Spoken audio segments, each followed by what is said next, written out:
Good afternoon again, and welcome to Miss Julian Namiyingo's public defense for her PhD in literature on a study titled Representations of Women's Agency in Selected Contemporary African Women Writers Fiction.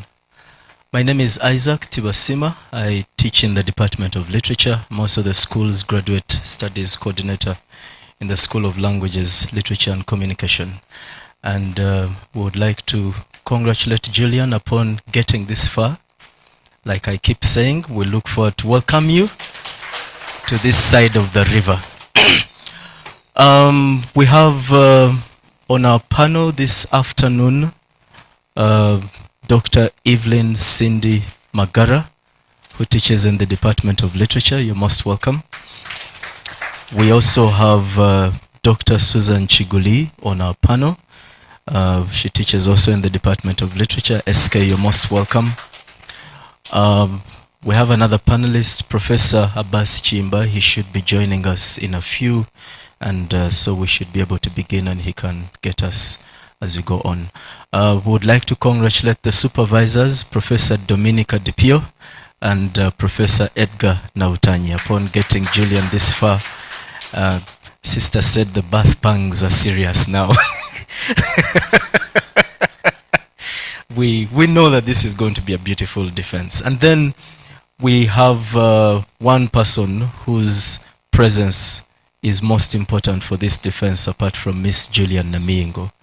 Dr. James Taabu Busimba, who is going to be our critical reader and independent reader who will engage with Julian once she is done with her presentation. Dr. Busimba, whom we lovingly call JTB, you're welcome.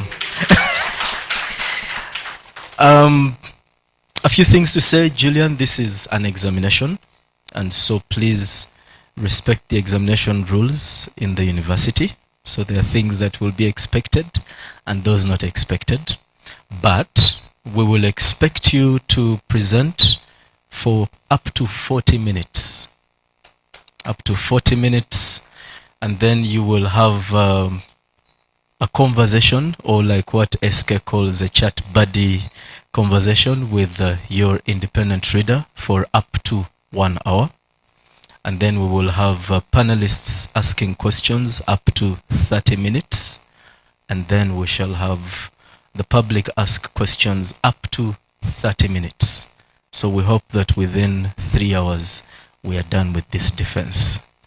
The other thing we need to say, at least as you begin, is that as you present, we're going to expect you to take us through the motivation of your study, to give us a brief background and introduction to your study, your statement of the problem, your objectives and research questions, your theoretical framework, and your methodology. We will expect you to give us key findings of your research, what conclusions you come up with in your study, and then we'll expect you to tell us what suggested areas for further research you are proposing to us as listeners during this public defense. So Julian, you have up to 40 minutes beginning now to make your presentation, and you're most welcome.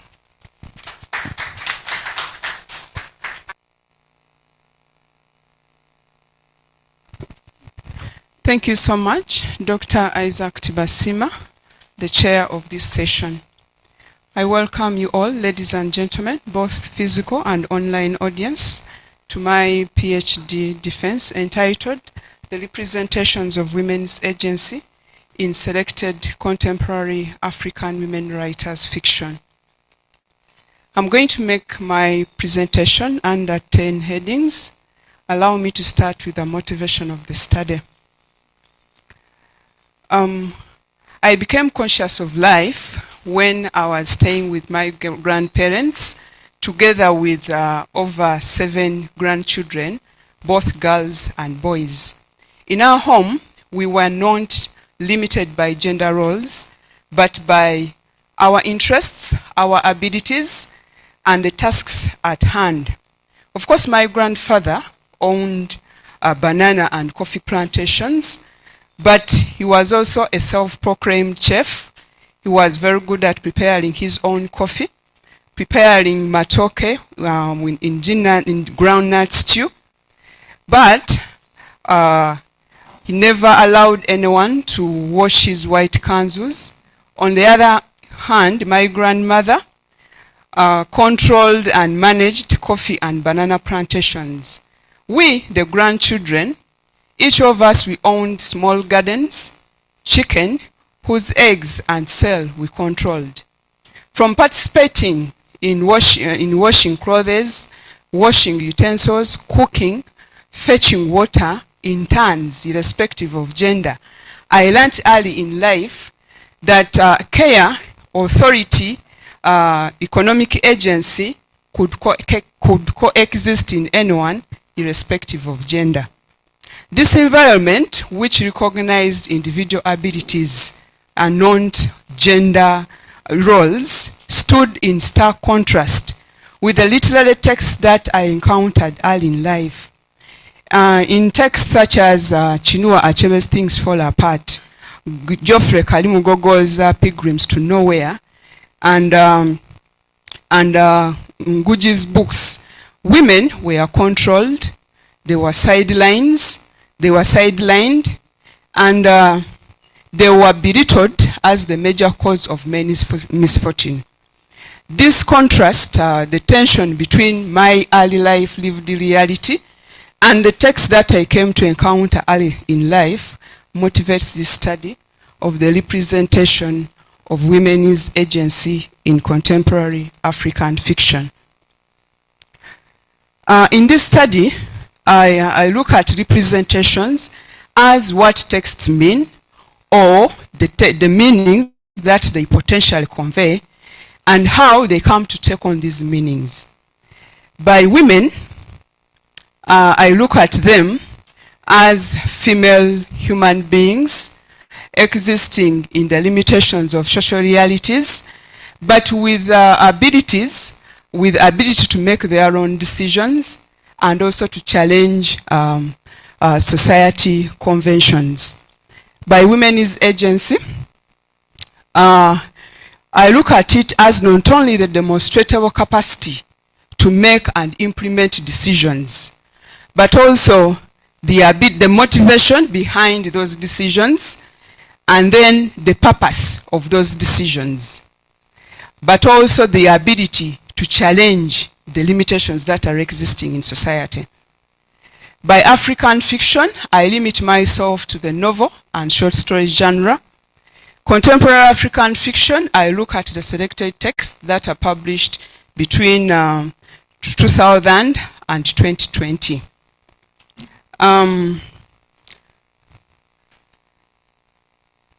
I select authors from Jennifer Nasubuga Makumbi from Uganda, Yvonne Odiambo from Kenya, and Adiche from Nigeria. I urge that this diverse choice of authors from different countries enable me to engage with how diverse historical, cultural, and political realities shape women's agency. My temporal scope of 2000 to 2020 is justified because this is the publication date of the selected texts, but also there are several post-millennium influences where women authors want to try out new ways to exert women's subjectivities. They are influenced by transnational experiences. So that's why, that's how I justify my temporal scope.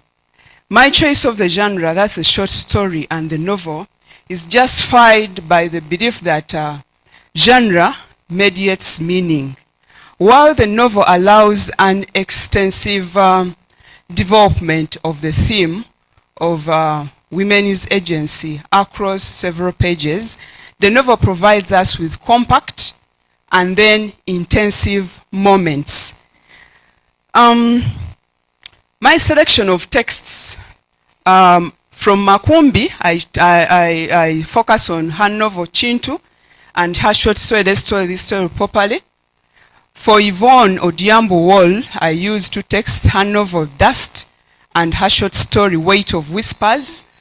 For Adiche, I focus on her novel The Americana and her short story The Arrangers of Marriage. These texts are selected primarily for centering women's perspective, women's experiences as the drivers of the narrative, but also presenting nuanced strategies through which women deal with the experiences that they encounter in life. What is my statement of the problem? Available studies on women representation in contemporary African fiction establish a symbolic and metaphorical representation of women. This study, on the other hand, foregrounds them as complex, subjective, and autonomous agents who engage with and against patriarchal systems. My focus is women's voices or silences, women's actions, but also their relationships or collaborations in their societies. This study is guided by a general objective of to analyze the representations of women's agency in contemporary African fiction, and I delineate this under three specific objectives. The first objective is to analyze the representations of women's agency for political and economic power in Makumbi's novel Kintu and short story Let's Tell This Tale Properly. The second objective is to examine the depiction of women's agency within oppressive structures in Owol's Dust and Weight of Whispers. My third objective is to analyze representations of women's agency in diaspora environments in Adiche's Americana and the Arrangers of Marriage. My study, which looks at how women negotiate their agency in the societies that they find themselves in and the experiences, I draw primarily on Obima Naimeka's Negro feminism. Naimeka defines Negro feminism as a feminism of negotiation or a feminism of no ego feminism. By negotiation, she introduces ethics of compromise, ethics of collaboration, ethics of mutual understanding. I pick on her key tenets in the theory: negotiation, no ego feminism, subversive tactical subversion, reinscription of womanhood, and her use of the notion of border crossing and third space. Why Naimeka's Negro feminism? First of all, Naimeka's feminism constitutes in literary presentation, literary style and literary language, ethics of negotiation, and therefore ethics of tactical subversion, and therefore makes it easy for the reading of literary devices like irony, satire, that foreground non-confrontational ways, but use of wit to subvert power relations. Because women's agency exists in multidimensional ways, including women's maternal roles and caregiving in the society, I supplement Obima Naimeka's theory with Hyde Gotner Abenedrothi's matriarchal lenses. And here I mostly use her argument that maternal roles are means of inherent agency, which society cannot deny a woman. She also argues that gender cooperation is the basis of social structure. There is a possibility that when we look at the way women assert their agency, through their nego-feminist actions, through their negotiation, through their maternal roles. For instance, if one is a mother, one might think that those are isolated actions, and therefore they have nothing to do with subverting any power dynamics. So to resolve that, I use Michel de Santel's everyday tactics, tactical resistance to power. So he urges that ordinary everyday acts subvert institutional strategies and reappropriate impositive structures to assert agency within domination. So for him, he believes that a woman using her whatever she can, or anyone using, each of us actually subvert power in one way or the other through our everyday actions.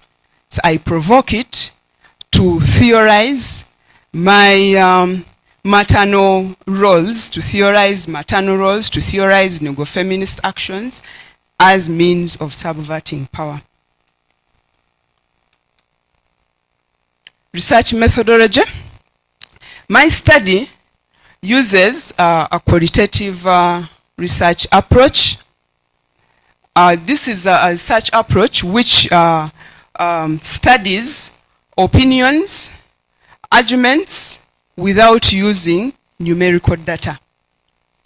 It is appropriate for this study, which deals with making arguments, making a stand and a stance as far as women's agency is concerned. My study does not deal with numbers at all. Under a qualitative research approach, I use interpretive research design. This design foregrounds the role of a person reading a text to infer meaning from a literary text, and that is exactly what I'm doing. I use cross-reading to get my data that I use to substantiate my subject of women's agency. I use textual analysis.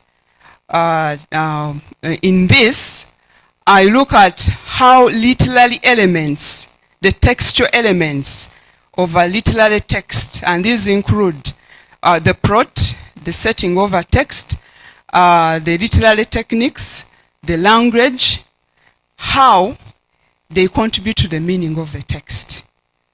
But in particular, how the overall elements of a text can be interpreted in relation to the subject of women's agency. Allow me to move to my findings of the study, starting with objective 1, women's agency for political power in Makumbi's novel, Chintu. First and foremost, I want to let you know, ladies and gentlemen, that Chintu is a historical novel, and the author, Makumbi, uses historical material picked from several, but in particular picked from Buganda Kingdom, as far as the start of the novel is concerned.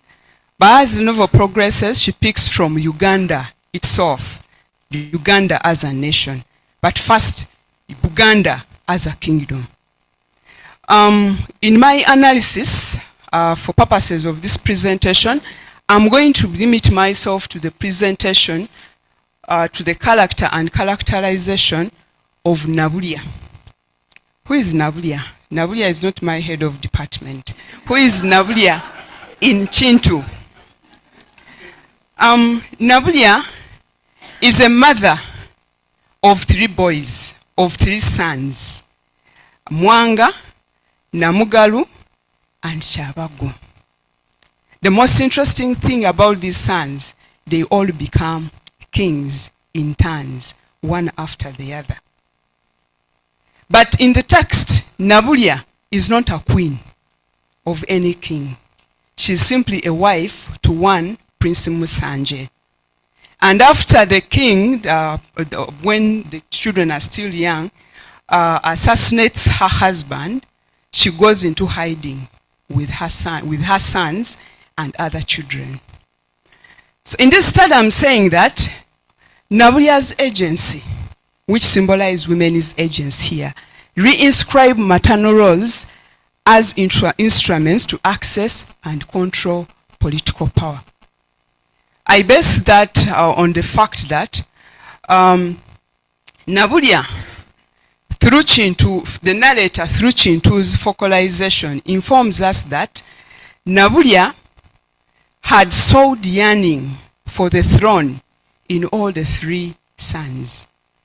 I simply look at the word sowed to mean it's a metaphor of deliberate nurturing of her sons to ensure that they become kings in the future. So she's using her role as a mother as prescribed by the patriarchal society, but she's reinscribing it to become an instrument that enables her later on to become a queen mother. That is when her sons become kings. I urge that she subverts the patriarchal structure that subordinates queen mother's position to that of the king. Nabulya here, of course, I anchor this argument on the Buganda tradition, which elevates a woman to the position of a queen mother or namasole when her son or sons become kings in the kingdom. The tradition presupposes that the son should become a king first and then the mother becomes a queen mother. But here I say, from the metaphor of sowing that I talked about earlier, she instills the desire, the ethics of governance deliberately. So it is this deliberate nurturing that makes her sons kings. And therefore, when the sons become kings, she has played a primary role. Therefore, she has determined her son's kingly status. But then also later on in the text, through still the narrator, through Chintu's focalization, tells us that Chintu saw her hand in the malicious slander of Mawanda. By the time she comes back to the kingdom, when her sons are ready to participate in the politics of the kingdom, Mawanda is the king. Chintu tells us he saw her hand in the malicious slander.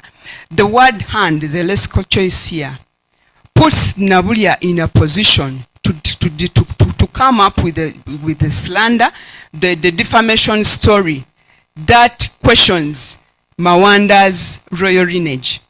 And so the son take on that in order to overthrow Mawanda, who is not fit to be a king in the Buganda kingdom. So by her deliberate intentional action of coming up with a defamation story, which subverts Mawanda as a person, a king, but also it subverts his power. And this is emphasized when when Nabulya's sons overthrow him, with one single reason: he's not fit to be a king, he's not a prince. And all this is done by their mother, Nabulya. So she subordinates that her position elevates her actions, elevates her sons to the kingly status. So by doing this, Nabulya enforces men and women's reciprocal roles in political governance. And that, of course, re-echoes Benedrothi's argument that maternal roles are forms of women's agency. She turns her sons into political instruments to sustain political power.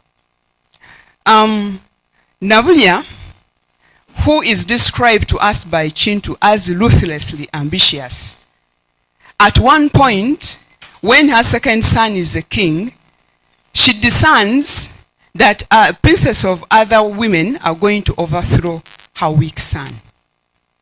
So the narrator informs us that she she calls for a meeting in which she discusses with her sons, whereby Namugala leaves the throne to his young brother Kyabagu. So here she's using ethos of Negro feminism, of compromise, mutual understanding, because she's using her motherly roles of guidance and counseling her sons. But in doing that, she's doing something to power. She subverts or challenges Buganda's patriarchal conquest logic, which is characterized by competition, intrigue, bloodshed. She's able to dethrone and enthrone another king without using any bloodshed, without using competition. She's simply using compromise, negotiation techniques, and thus her sons become instruments for her to maintain, to consolidate her position of a queen mother on Namasole. Lastly, as far as Nabulia is concerned, I established that she exploits political virtue to assert intentional and strategic agency for political power. I said earlier that Chintu is a historical novel. The Nabulia, her whole character and even the name Nabulia is a nomenclature as far as Buganda kingdom and Namasole and politics is concerned. It relates to one Nanono around the late 17th, early 18th century, who supported her husband in battle, and that was in Achibinga. Unfortunately, her husband dies in battle. And the patriarchal system believes that this supportive wife should be the one to produce a king for the kingdom.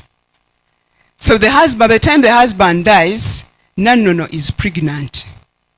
So they install her as the custodian of the throne as they are waiting for her to deliver a prince to take over the throne. So Nanono praises herself, Nabuli Owami, Nabuli Owami. So now Makumi picks on that nomenclature to name her character. But also in the novel, there are intertextual links to that history, where we are told that in the absence of Kyabagu, Nabulia ruled the kingdom, and potential upstarts, nephews of other women, were under the formidable control of their grandmother, Nabulia. Here we are seeing another status of a woman, grandmother, the grandmotherly rule actually. The use of grandmother here makes recourse to Gotna Abenedrothi's argument that matriarchal governance foregrounds the governance of a superior woman in the society to be a leader. So here still I am saying that she suppresses political suppression, she subverts political suppression by using her grandmotherly role to counsel but also to control. In doing this, of course, one scholar, Kwanya, says women still support the patriarchal system. She maintains her son on the throne. But we are saying that actually throughout, it is the covert whims of Nabulia that influence the overt decisions of the sons. So, and that underscores Nabulia's performance, Nabulia's exercise of political power. In Negro-feminist discernment, I argue that Nabulia is a woman who knows when, how, and where to negotiate with patriarchy to assert her power. Because she acts, all these actions are within the patriarchal establishment, which she subverts tactically, as Decanter tells us, to assert her power. Allow me to move to my findings of the second objective, Women's Agency in Exile in a World's Weight of Whispers. My first objective has explored women's navigation of patriarchal political power, political establishment to assert their agency.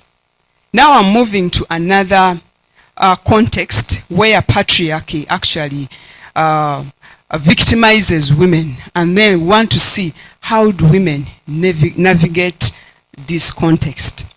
I'm basing this, my findings of Objective 2 on the character and characterization of Aganith and Rune in Orwell's short story, The Weight of Whispers.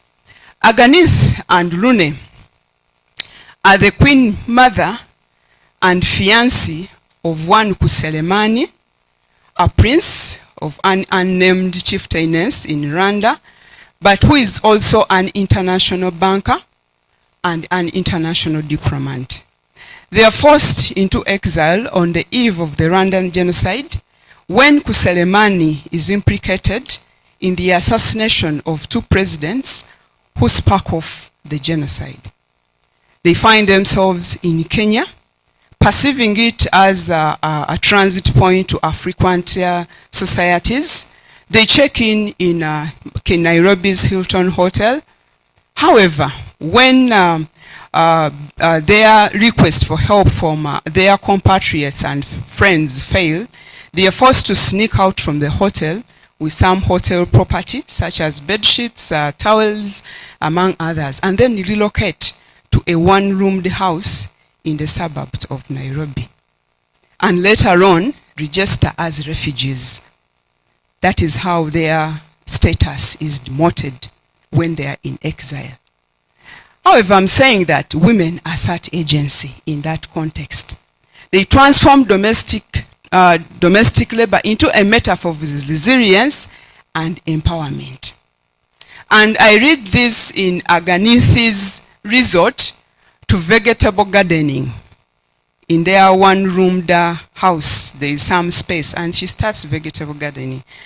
Aganith is a queen who is used to seeing everything done for her. In the exile context, she resorts to gardening. One may read that as underscoring the conventional roles of women to provide for women. But considering her previous status and their current status, and then in contrast to Kuselemani, who is doing nothing, then she asserts agency. And domestic labor is strategically reinscribed into a means of resilience.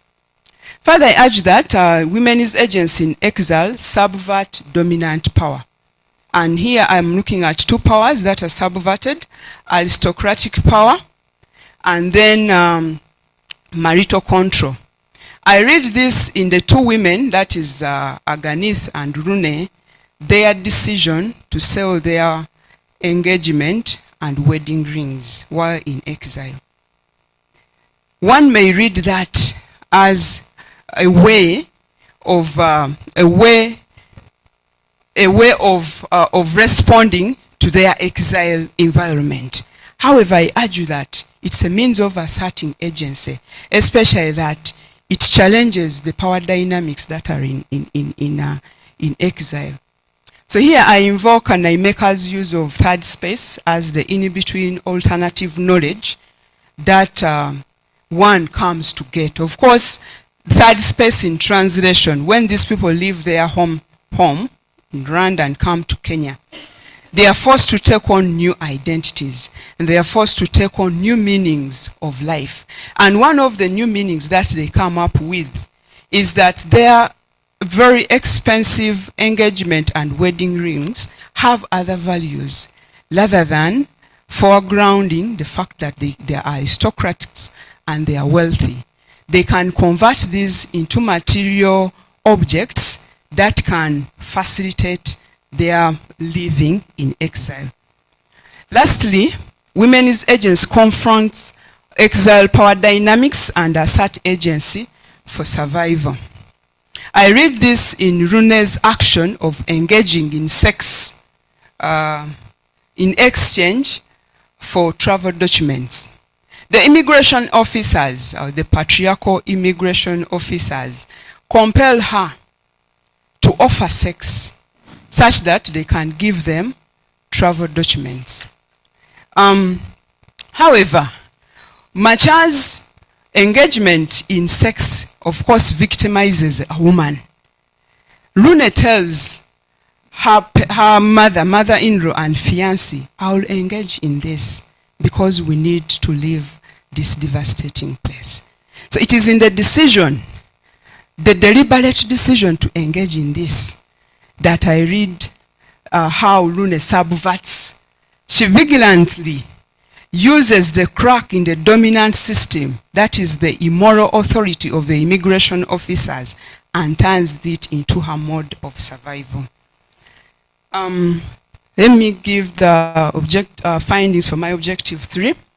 And here, Women's Agency in America, in Adiches Americana, I base on the representation of Ifemeru. I urge that African migrant women assert resistance agents by navigating white American superficiality and indifference to blackness and African American exploitation of it. Ifemeru is an African migrant woman who goes to America to pursue further education. While there, she's forced to get employment to pay for the 30% that is not paid by her scholarship, but also to send money back home. She gets a job as a babysitter with one Kimberly. However, immediately she gets a job, Kimberly stereotypes her. For instance, when she asks her, what is your name? African names are beautiful names and they all have meaning. However, Ifemeru asserts, I don't know the meaning of her name. I read the agency in Ifemeru's ability to respond that she doesn't know the meaning of her name, yet earlier on in the text we are told, she tells us, she confesses that her name means beautifully made. So in responding to her boss, white boss, she refuses to perform her black identity that is expected. In her naive answer, I don't know, she subverts the power. Of course, the master servant, but also the African woman, a white woman, power relations. And she's able to assert her individuality and a determination to reveal or not to reveal what she wants about her life. Also, she starts a relationship with Kat, a wealthy white man. But the interesting thing is that at the start of their relationship, Kat tells us that it was love at first sight. If she loves like this, how does she do other things?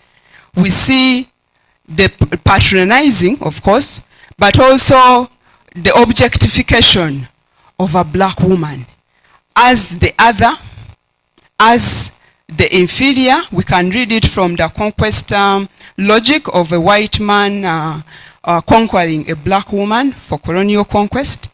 But what is interesting is Ifemeru's response to this relationship. She says, the Dominican narrator tells us, she started to like him because he liked her. So the word like embodies Ifemeru's agency. It is embodied with her materialistic stance as far as the relationship is concerned. But she also pays back the white man in the same way. She does not invest her emotions into the relationship. She also wants to get something from the relationship, subversive agency.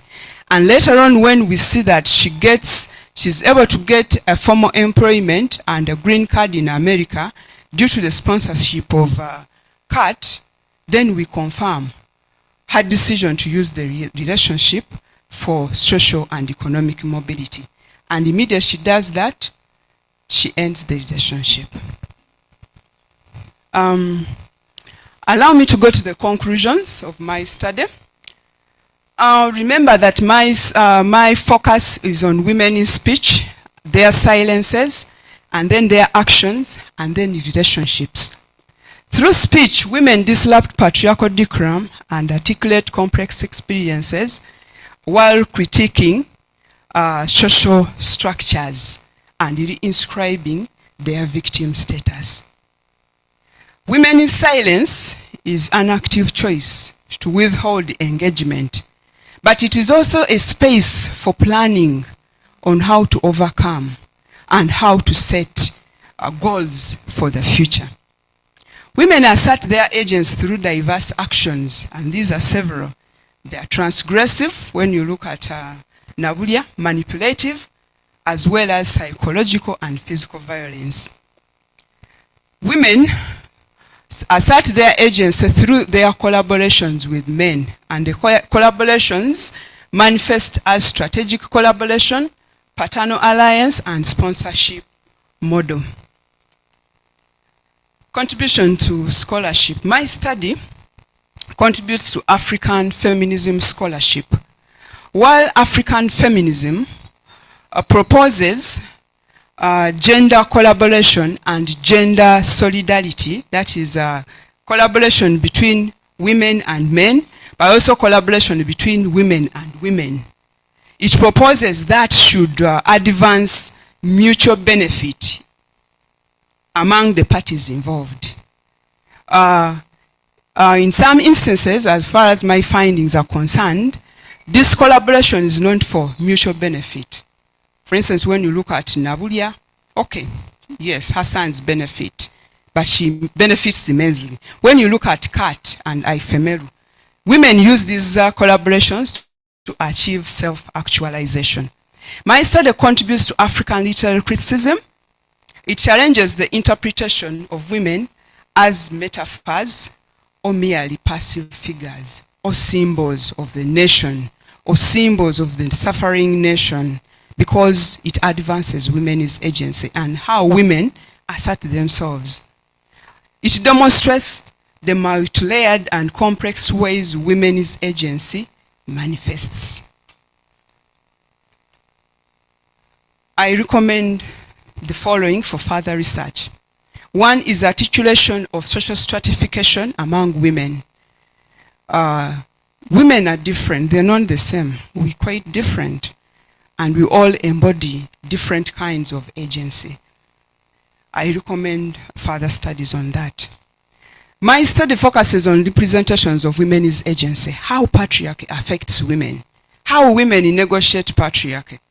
But what about men? Men are not comfortable with patriarchy. Of course, some benefit, but some don't. Some are suffering at its hands. I recommend a study on the representations of women's agency, because it is evident in some of the texts that I've studied.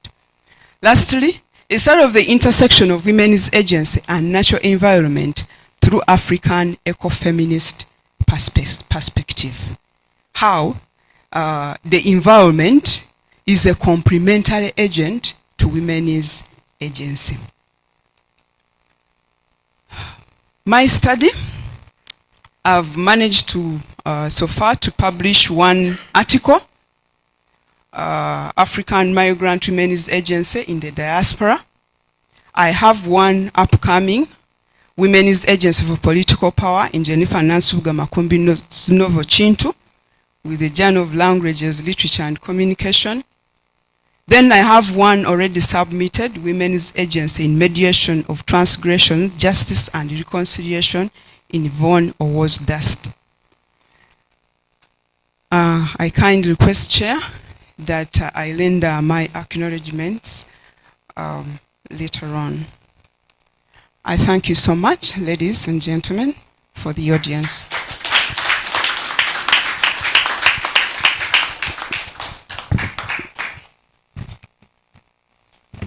Another round of applause for Julian. And Julian gives us 1.5 minutes. Thank you so much for keeping time. It's time to now have a conversation with your independent reader, Dr. James Taabu Busimba. You are most welcome.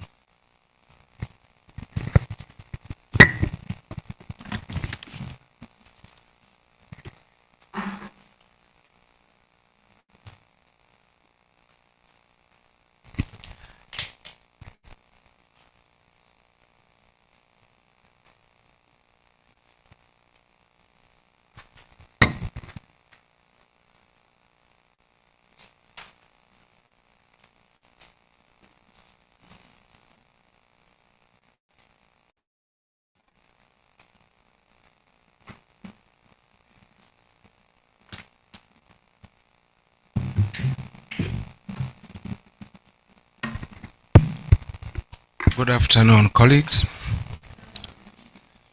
I'm beginning from a tricky situation. If somebody traditionally associated with the word devil is being introduced with adverbs of lovingly called JTB, the suspicion that such a speaker something and that the opponent's agency might be compromised comes to mind. But somehow I think I'll survive. First and foremost, all protocol observed, and I congratulate and thank Miss Julian Namiyingo for attempting something very, very vast, colossal, very deep. That theme is really very complex. Now that you have, as people say, taken the bull by its horns, do heifers have horns as well? Now maybe I'm invoking a bull's agency somehow. Maybe you need to subvert. But that's something worth thinking about. There is an article Women's Agency in the United States.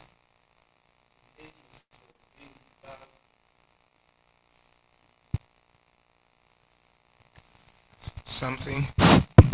The agency of being a black African migrant woman in America in Adichie's Americana by Julian Namiyingo, published this year. The wording here seems to be different from the one that you showed us here, but I was wondering whether it came out after you had already submitted your dissertation? It came before. Before?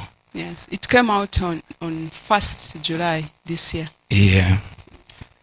I wish you had referenced it in your main work. Okay, that will be for another session. Ladies and gentlemen, Julian, thank you. You've written this work expertly. There's a lot of consistency. Thank you. A lot of coherence. A lot of focus. Thank you. Directly in line with the thesis statement that you articulate in the introductory chapter. I also find your work very insightful in many ways, but I'll single out one, distinguishing femaleness and what you call womanhood. Maybe another one I'll call it womanity or womanliness. Some people may have problems with the word womanhood, but the way you contextualize that notion of womanhood in your work is really worth throwing flowers for. Further, your theoretical backdrop of Naimaker's neo-feminism which you blend really with the supporting feminist scaffoldings. There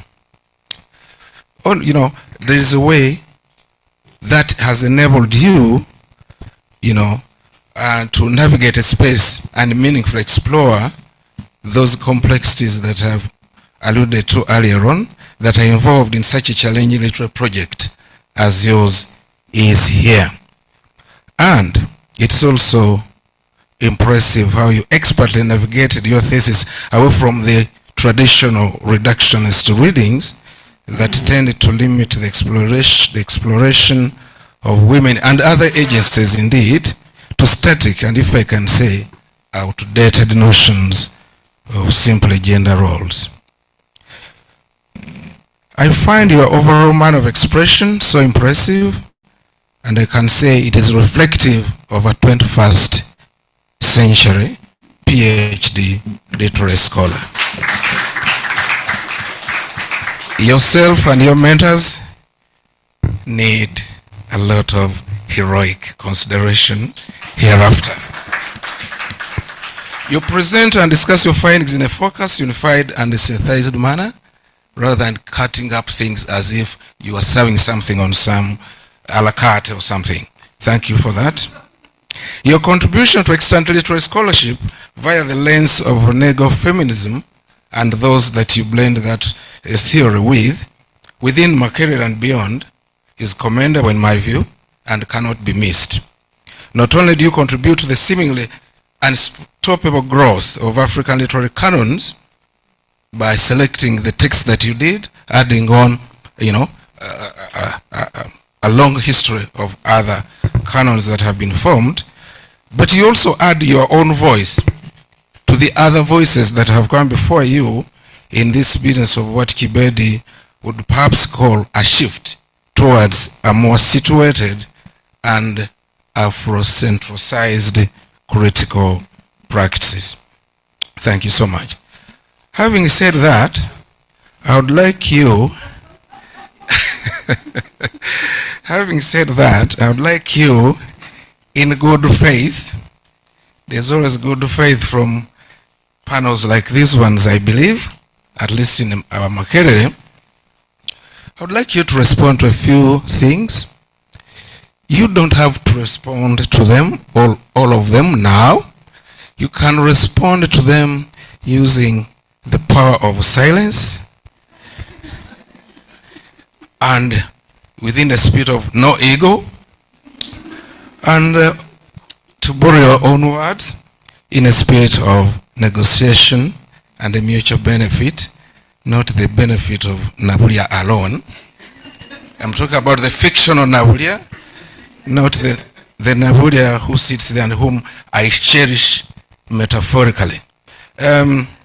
One, the choice of the primary texts. Thank you. You clarified. Published 2000 to 2020. Did I get you right? Thank you. Yeah, you are modern.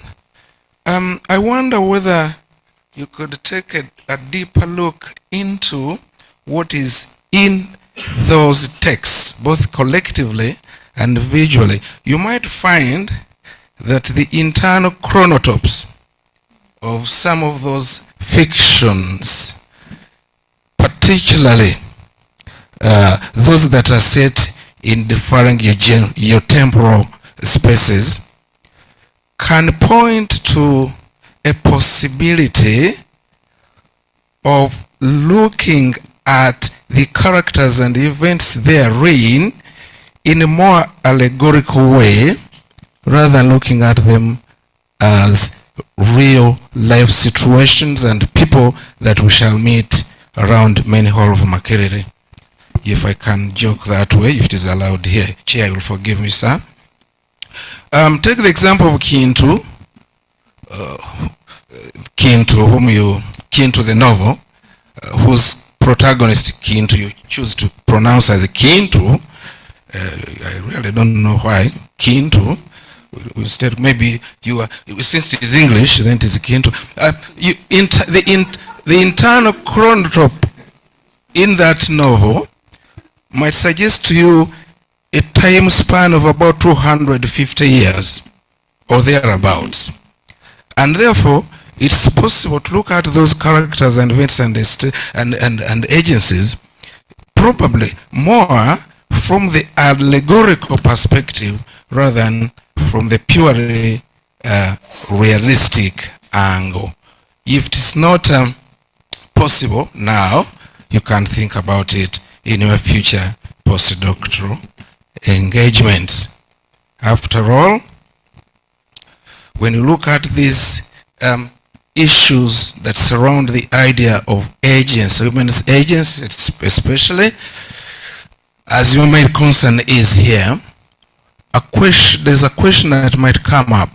Yes, this agency is visible, it is perceivable in terms of what you eloquently describe as ability, intentions, motivations, and achievements. There is a hanging question somewhere in my view. How is this agency engendered? Is it something like in the works that you focus on in your study, the agency is let there be and there is? Or is it engendered through specific geotemporal, dynamics that make the agency function the way you have articulated it here? That's that. Chair, Chair, I need guidance here. Should I go express and then should come express, or? And as I said, Julian, you don't have to Answer. Yeah. Thank you very much. Okay, thank you. Doctor. I would like to make a response to your first concern about the possibility of reading the characters and events in the novel in a lens of allegory rather than probably women's agency. First and foremost, my findings for chapter 1, for objective 1, women's agency in Makumbi's novel Chintu. The agency for political power is in a pre-colonial Buganda context. And when you look at the novel Chintu, Nabulia is in the pre-colonial, that is around the 18th century. And when you say we can read it through allegory, I agree with you. We can do historical allegory, we can do political allegory, and I think I kind of mentioned those things. Especially that the novel draws on history. There is the way the character is represented, she relates so much to history. For instance, when you read Kagwa's text about Buganda, the name Nabulia is in that book. And indeed, Nabulia is a wife to Musanze. However, Nabulia is mentioned in Kagwa's book once. And indeed, her sons were Mwanga, Namugalu, and Chabagu. And the three were kings. So that's why I said it is a historical novel. So we can read it through allegory. However, what I have to say why I read it through agency. Women's agency is not a new thing. Just as women's empowerment is not new. It has been there. Women's agency has been there all through.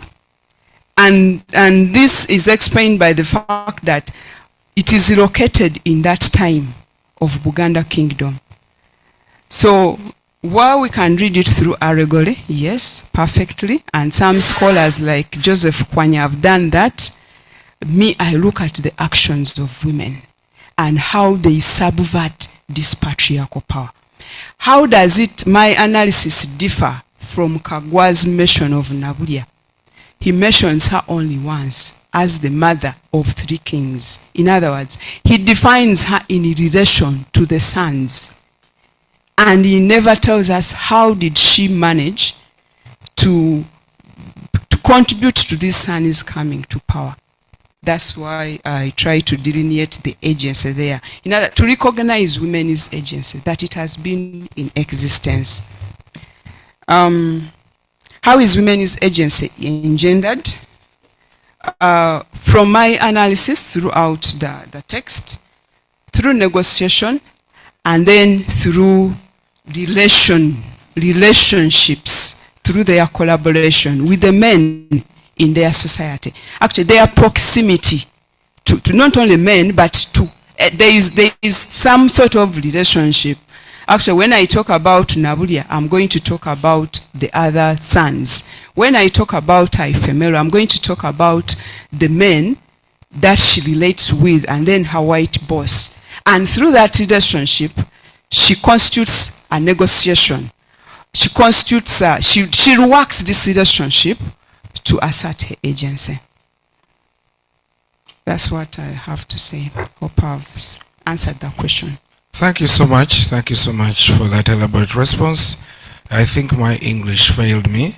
I really didn't question about the agency. It was, first of all, when you read that Chintu novel very deeply, you realize that it's not only historical, it's also mythical, and it's folkloric, and it's folktalic, and it's rendered in a kind of epical way.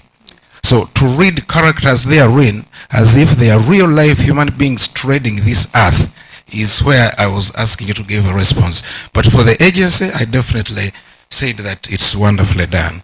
Thank you so much. Maybe you may think about this when you look at, for example, just an example, that character Ifemelu, a simple search about that name will reveal to you in the Igbo language. It means something like, what have you done? What has happened? Something has happened. It's essentially a good thing that something has happened, a good one. So you can see that when some character says, I have a name and so on, it's not simple about somebody uttering. There is another level. But that's for another day. Problem statement, Julian. Yes. I'm suggesting to you, as the version I have has that's, can I call it a subheading, problem statement. I wonder why it's not statement of the problem. I'm just wondering. So that in the statement of the problem, you provide a problem statement which you develop. And secondly, I also think, and I'm persuading you to think like me, that somewhere maybe one sentence to specifically point out exactly the gap is. Okay. Yes, these, former, no, not former, those that have done work before you have done it this way, yes. What is it exactly that they've not done that you are addressing? Well, a sentence can be enough. What do you think? Yeah, thank you so much, Doctor. I agree with you. Actually, I've revised from that version that you have to the one I have. For instance, from my slides here, I have statement of the problem. And actually, I have the one sentence stating my problem.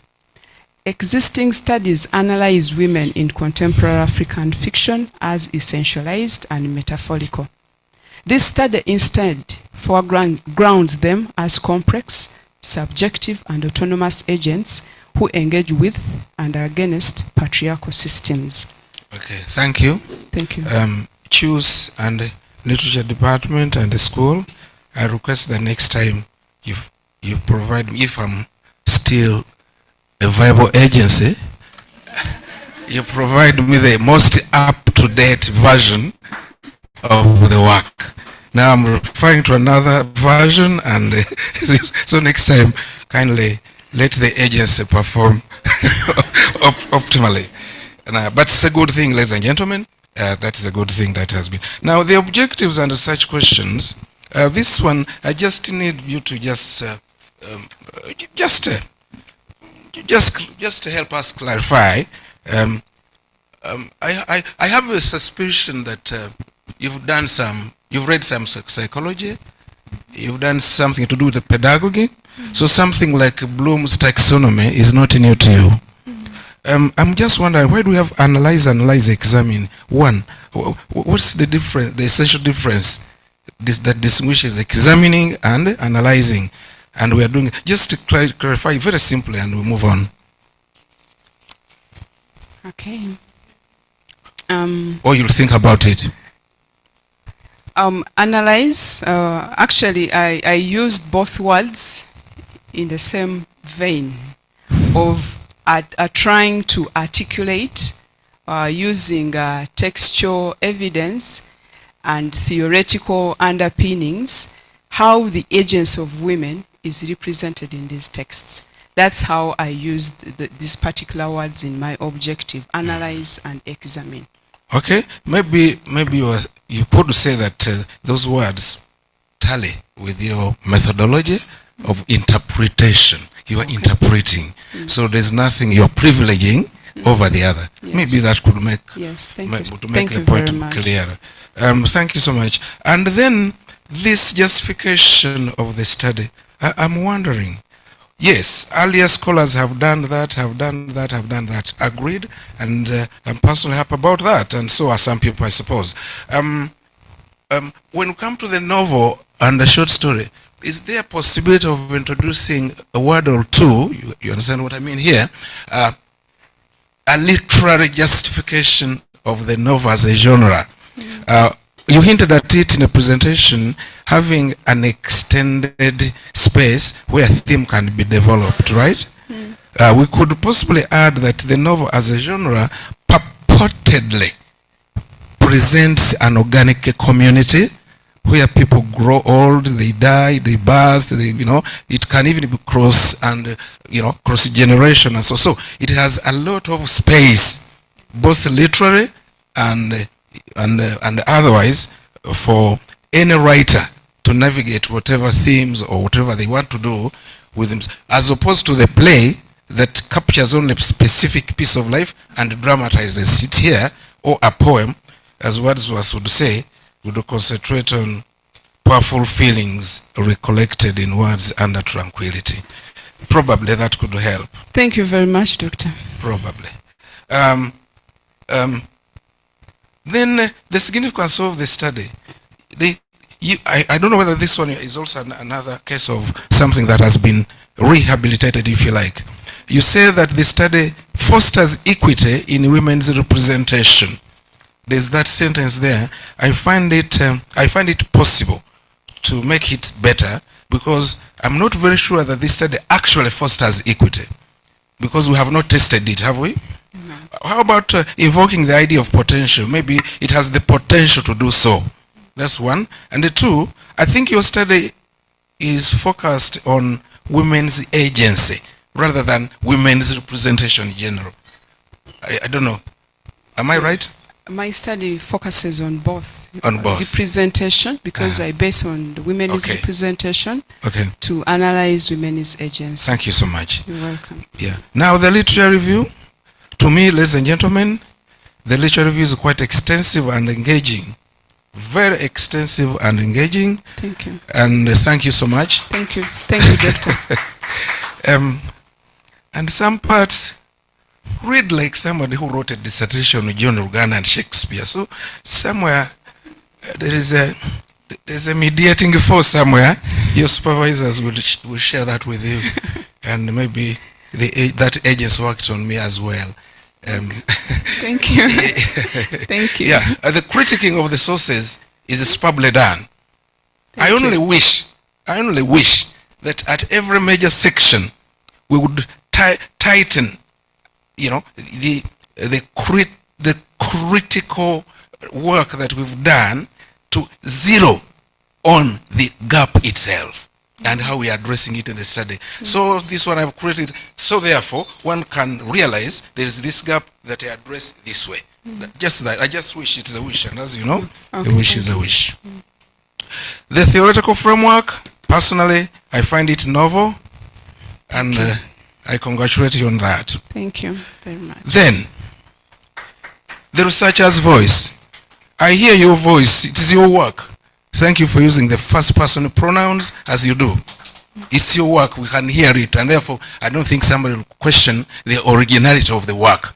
Even your presentation, it was evident. Thank you. Thank you. I also wish that some of those instances of the passive voice could also be used if it is not too late, so that the voice remains due, as some people say these days.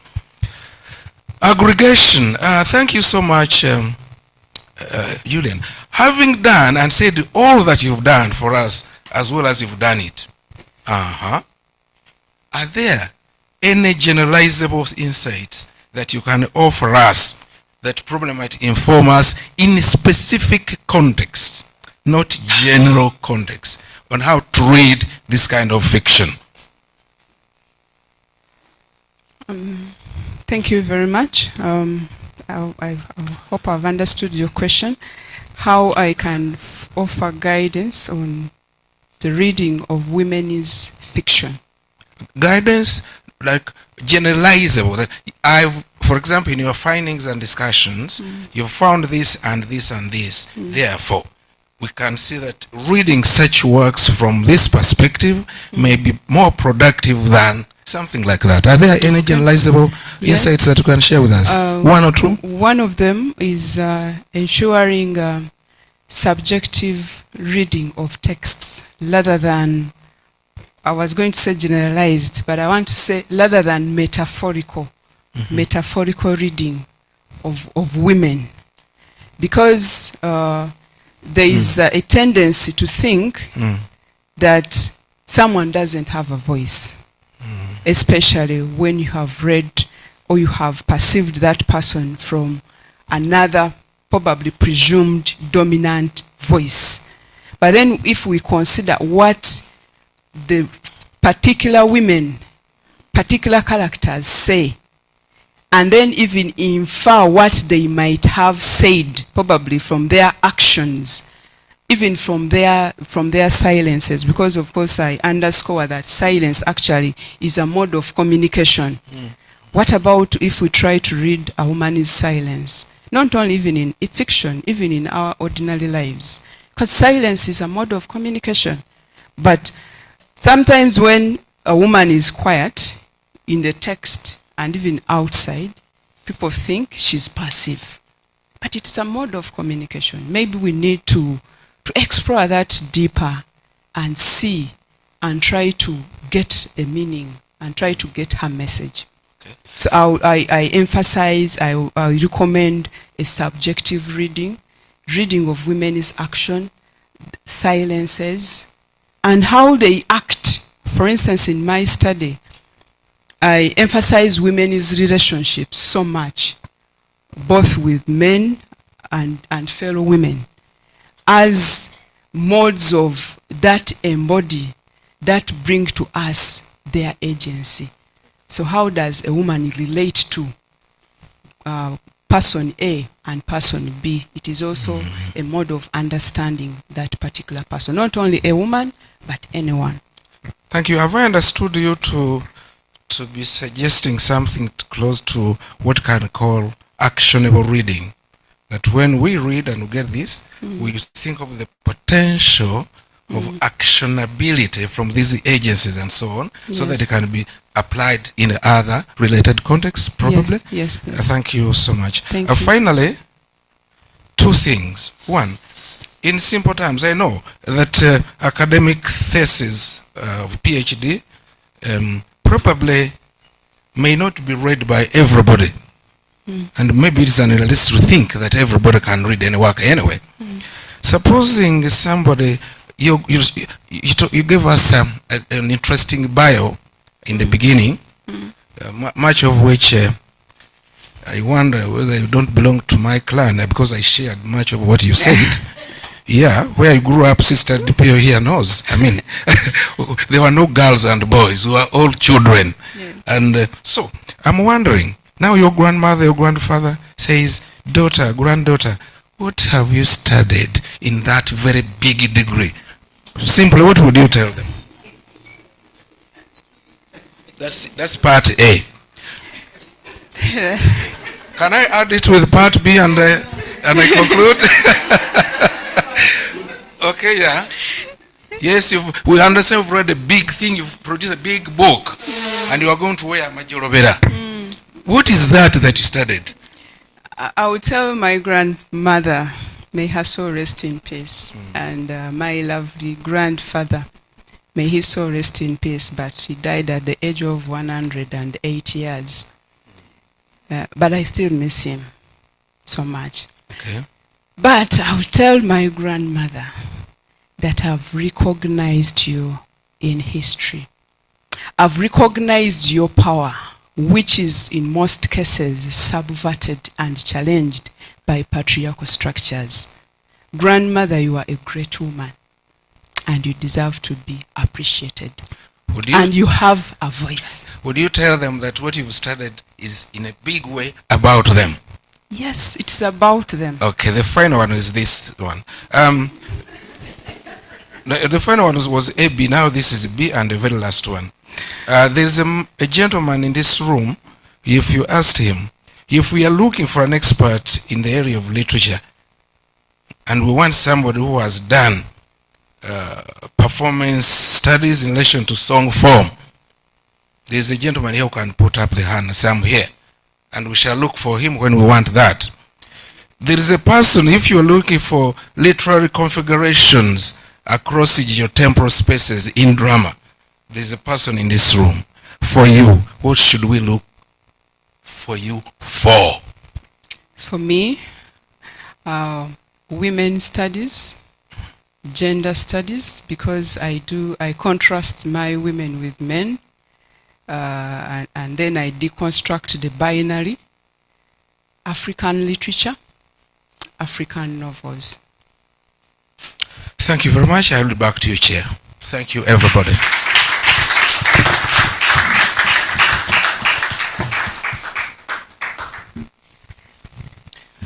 will not ask about those people.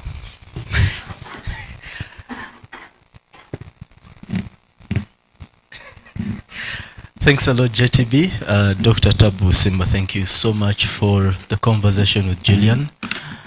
Julian is still standing, so we are safe. Oh, she has her water. Okay. We are getting there. So I am going to invite the panelists to ask their questions. Would you mind sitting or do you still want to stand? Okay.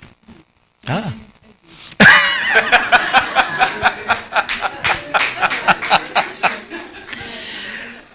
Okay, in the spirit of Women's Agency, Dr. Evelyn Cindy Magara, please, I'm going to request you to ask some questions, and you'll be followed by Dr. Susan Chiguli, and our, like JTB said, our resident gender and literature expert, Professor Bas Chiyimba, will follow in that order.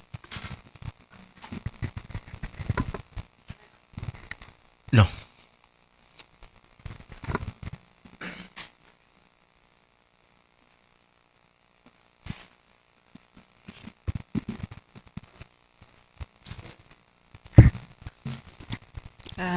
Thank you, Chair, Dr. ITK, Isaac Tibasima. Ladies and gentlemen, protocol observed. Congratulations, Julian. It's good to see you on that side.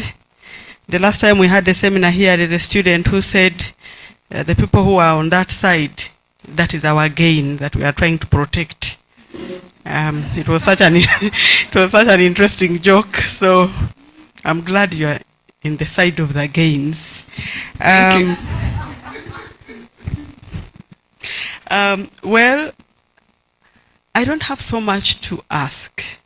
The lovely JTB has ably engaged with you, and you ably talked about your work, but just listening to you start to speak, you defined or called your title, stated it with an article. I don't know whether any other person noticed. I'm sure SK did, because she said, my title, the representations of women. You remember that? I don't, and it was a mistake.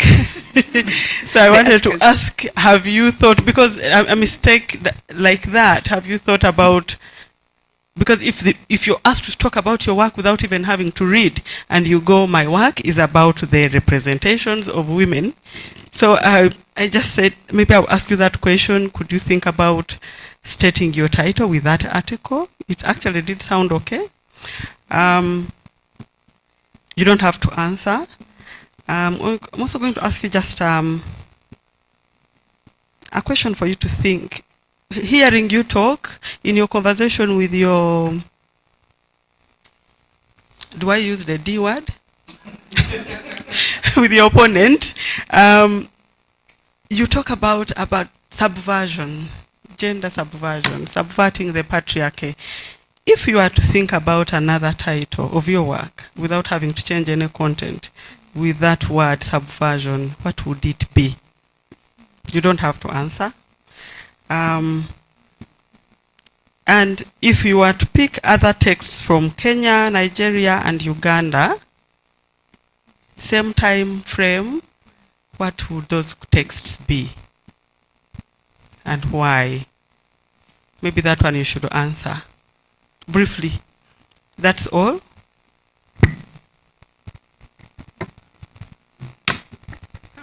Thank you very much. Wow. What would the other titles be that are published in the same time period with these same texts? I would look at as the orchards. I'm forgetting the full title, but it has to do with the orchards. Yes, the orchards are published in the same time. I would consider Goreti Chomuhendo's Whispers from Vero, from Uganda. And then from Kenya, I need to think. But at least those two from those two countries. Thank you so much. Maybe just one little thing to add on what JTB was saying. After your PhD, you want to walk around saying an expert in this area.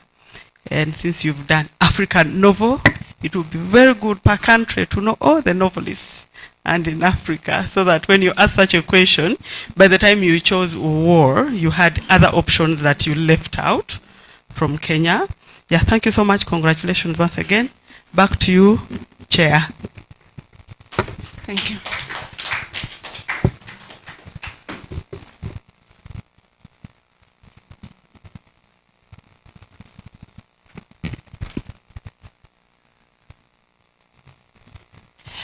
Thank you very much, JN, for putting up such a spirited fight.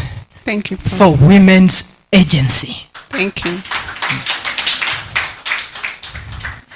And I would also want to say thank you again for showing that this is your work and that you understand your work. Thank you, Prof. And in that respect, I would, with the risk of sounding like a broken record, I would like to thank very much your supervisors. Professor Dipio, thank you for ensuring that when we are not here, there are people who represent us. And Professor Edgar Nabutanyi is not here, but we extend the same thanks to him. All right. I'm going to ask a few questions.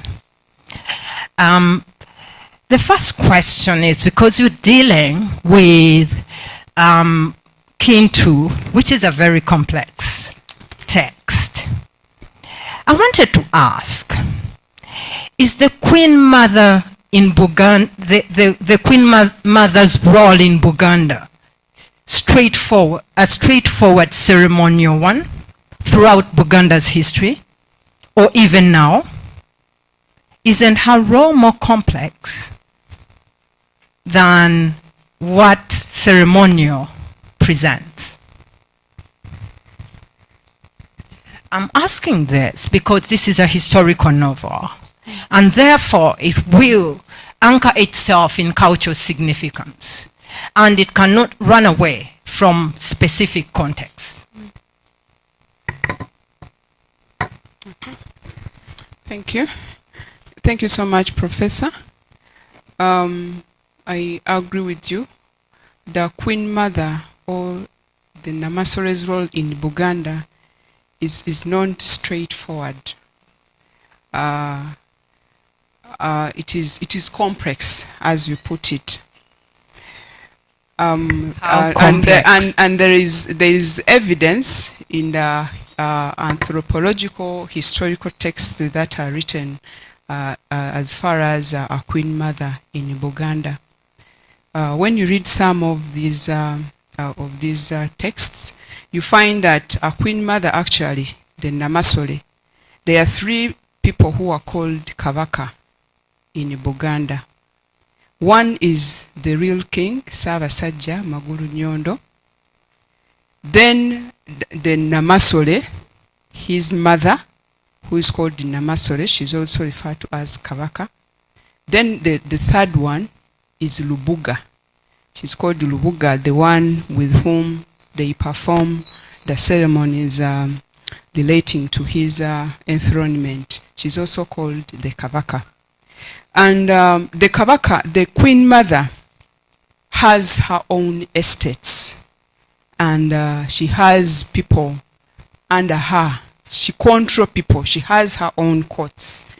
Actually, she has roles, direct roles. The Kabaka, she has she controls the Kabaka covertly in Buganda. But then I defer to those roles. They are evident in the tradition. But there is a tendency of patriarchy to subvert them, to challenge them, not to enable the Queen Mother to exercise these. For instance, her being a Kabaka is in name, because we never see her exercising public power the way the king is. Ah. Okay, if she doesn't exercise public power, do you know that the king has to visit the Queen Mother? Yes. Right? Yes. And, well, yes, it's behind doors, but we know about it. Do you see how ambivalent this space is? Yes. Okay, you go ahead. Yes, the space, I agree with you entirely. The space is ambivalent, but it is covered.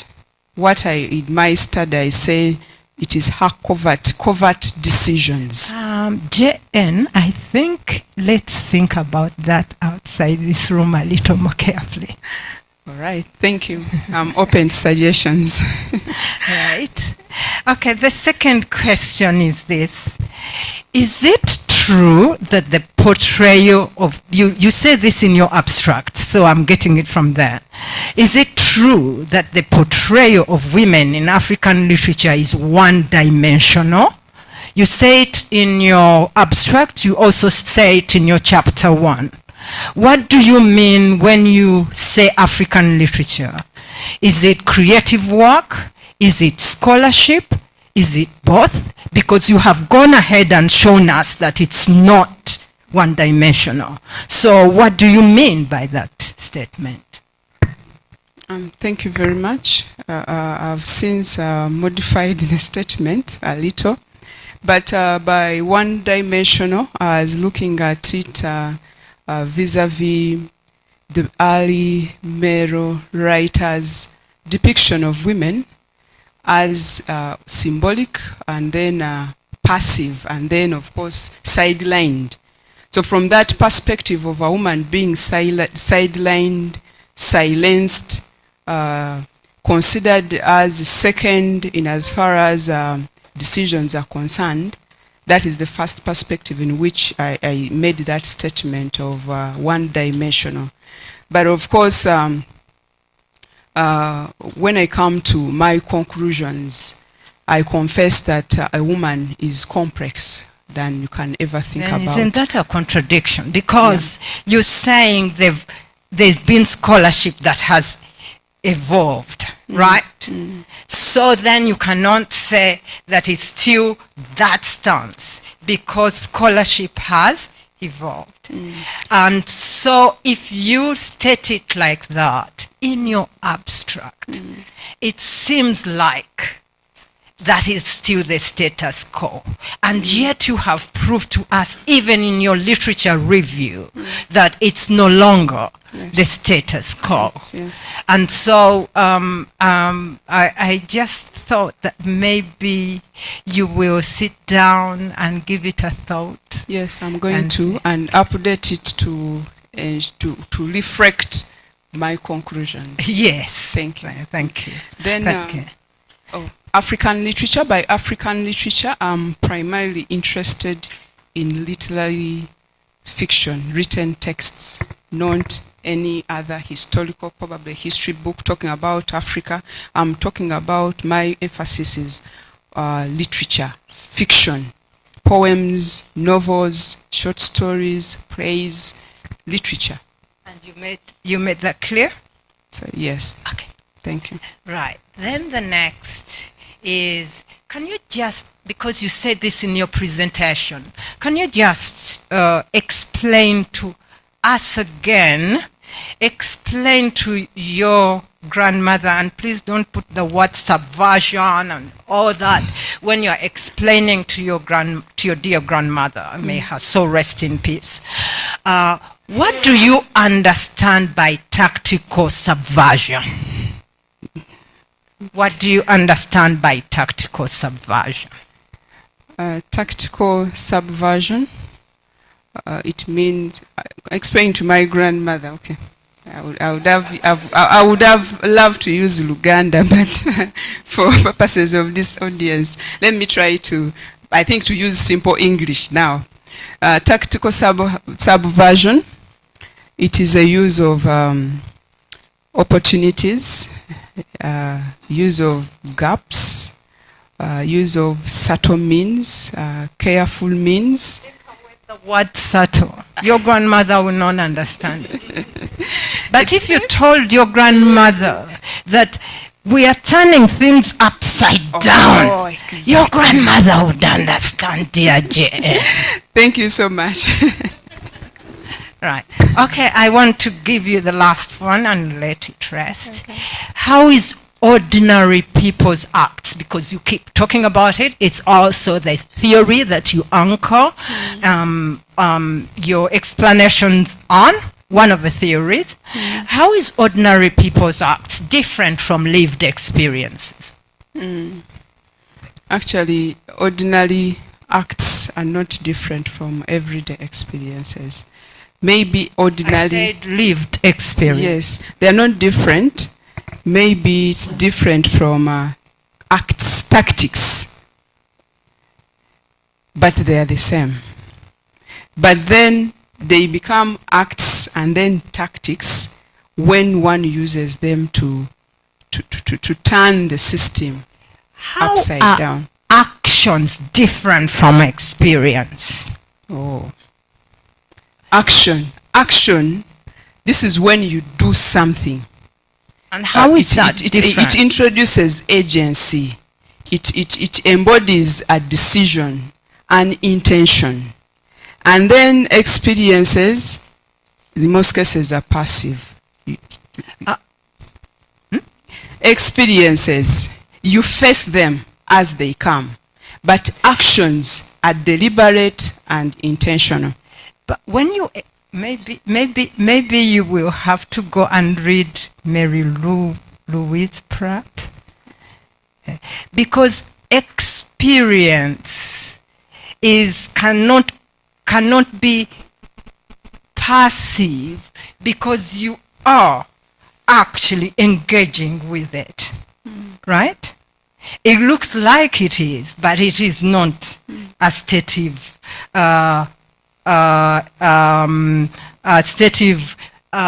what is the word I'm looking for? A stative condition, right? So maybe you go and think about it. Thank you so much, J.N. Thank you so much. And I thank you very much for engaging with me. Thank you.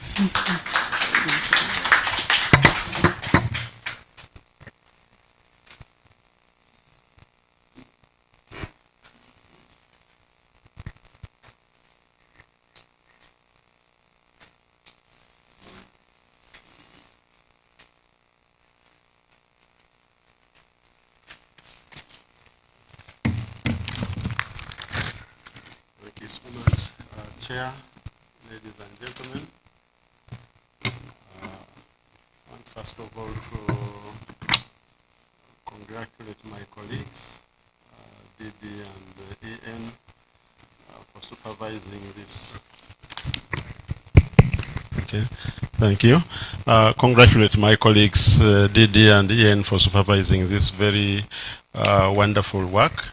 In the course of its development, I've had occasion to dialogue with the candidate, and I was always amazed by how spirited she was, you know, in engaging with her subject. I could see that she was enjoying herself, and that everything that she was doing was actually original to her. She was open to suggestions, but she was in charge of the work. I thank you very much.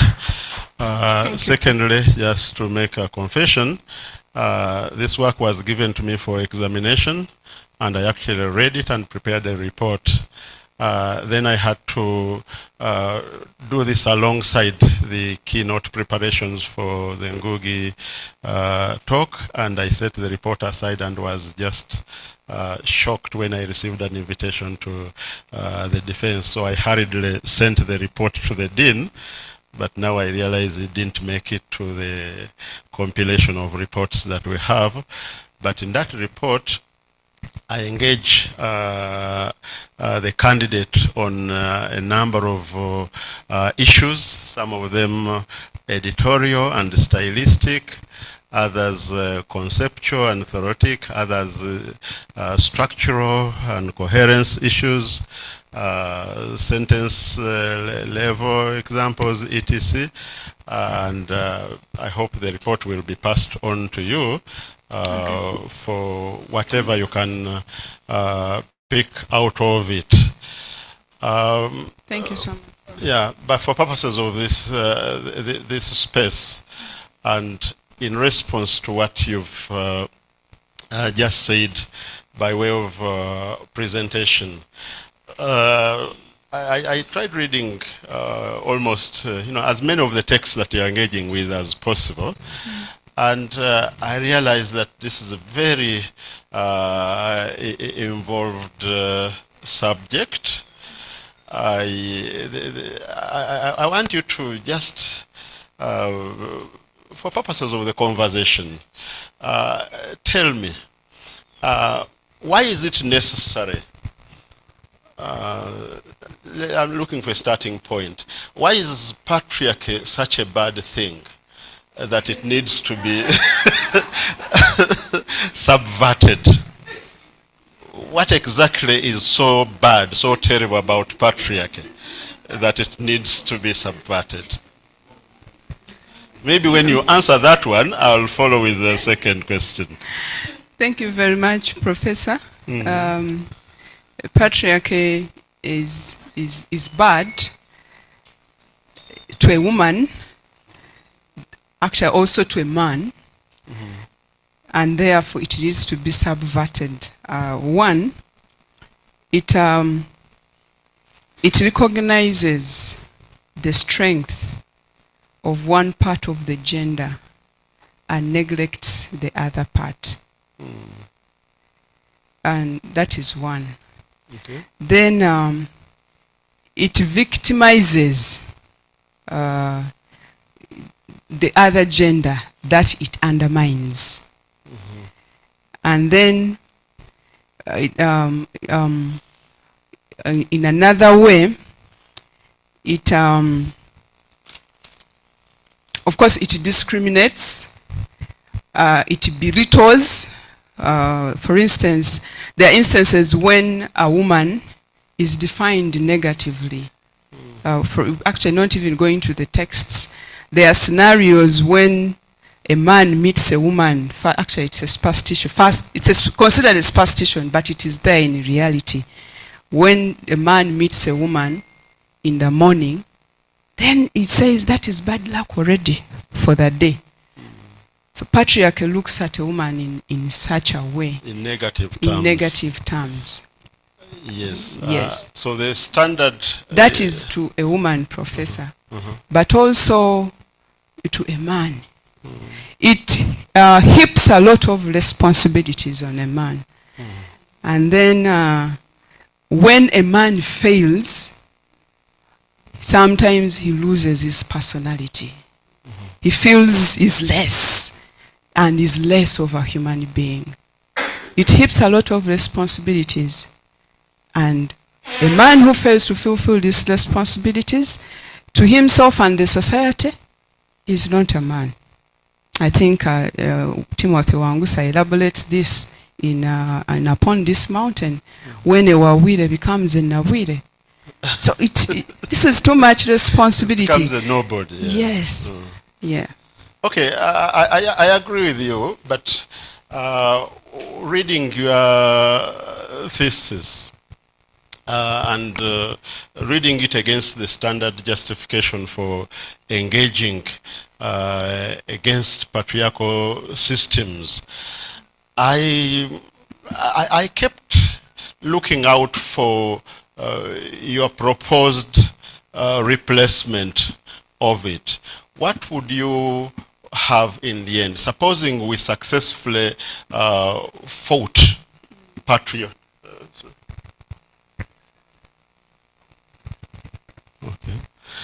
Supposing we successfully fought and defeated patriarchy, which is something that may not happen in yours and my lifetime.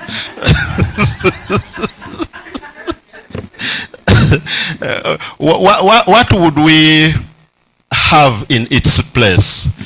Would it be, would you have, you know, an inversion of the current order, or do you envisage a leveled ground? Actually, he's saying it is not expected in our lifetime, but I think what I would suggest in the place of patriarchy, actually, Gottner Benedroth gives us some arguments as far as what would be an ideal state.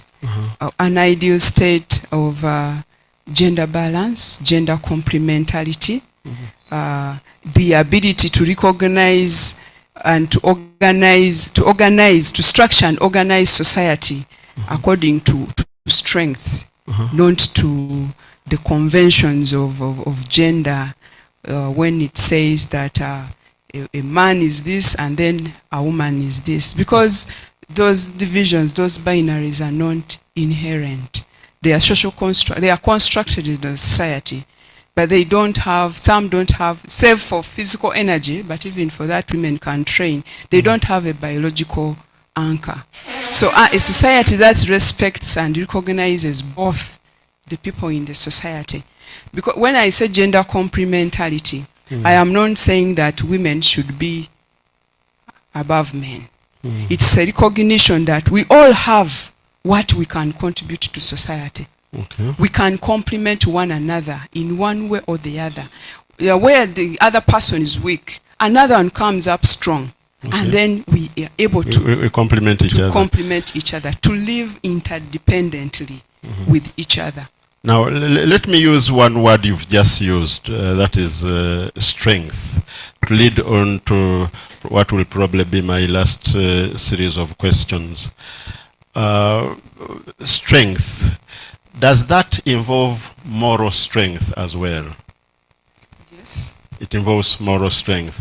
And I've seen the word moral feature quite a number of times in your thesis. You talk about moral integrity, you talk about negotiating a moral and, you know, a new moral and social order. You talk about moral and life-threatening dilemmas. You talk about, so do you see the successful woman as a woman who is on a higher moral pedestal than the man? On the contrary, I see a woman, I see morals should be embedded in each of us. Yes, should be embedded in each of us. And then actually just as weaknesses. So I take it at the level of interdependence, on the account that immorality and morality can coexist in anyone at different points. Okay. Yes. Okay, but in your analysis of Chintu, yes, I could read undercurrents of approval for Naburia.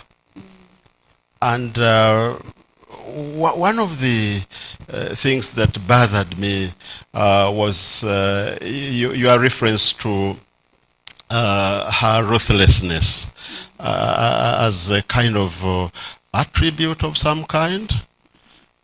I don't know. Maybe you want to say something about that before I continue making assumptions.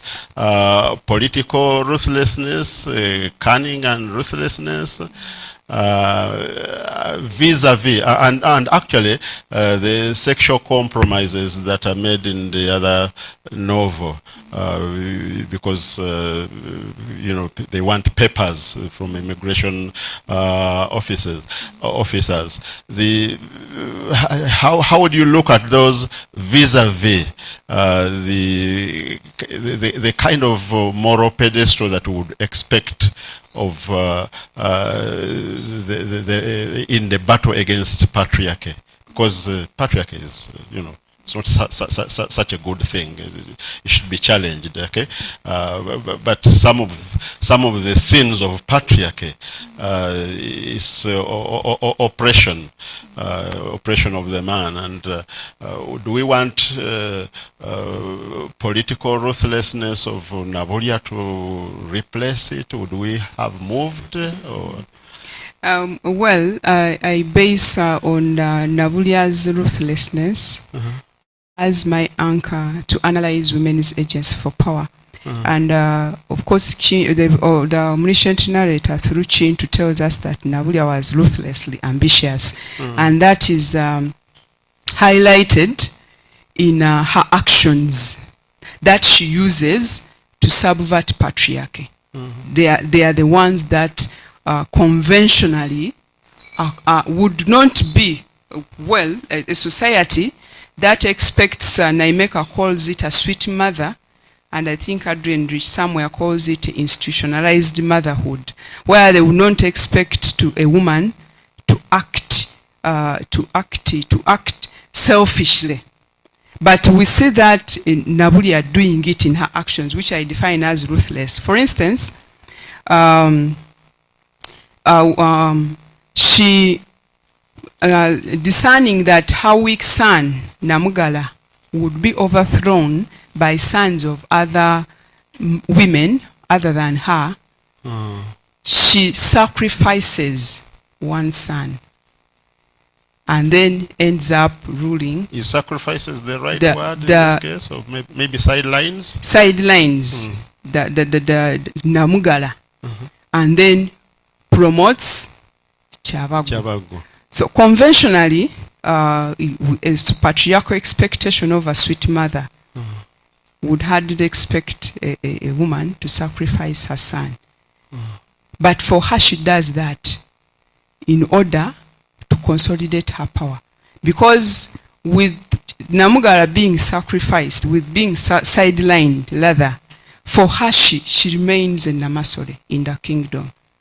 So ruthlessness is not a replacement of patriarchy. Of course, I said earlier. While we blame her for using ruthlessness, for me who is using a principle of subversive agency, I recognize that this is the mechanism she had at hand to consolidate and to protect her power. Okay. But it is not the ideal, it is not the replacement of patriarchy. Okay, lastly, let me take you, I hope you recall a scene in Chintu in which Chintu, the Pokino of Budu,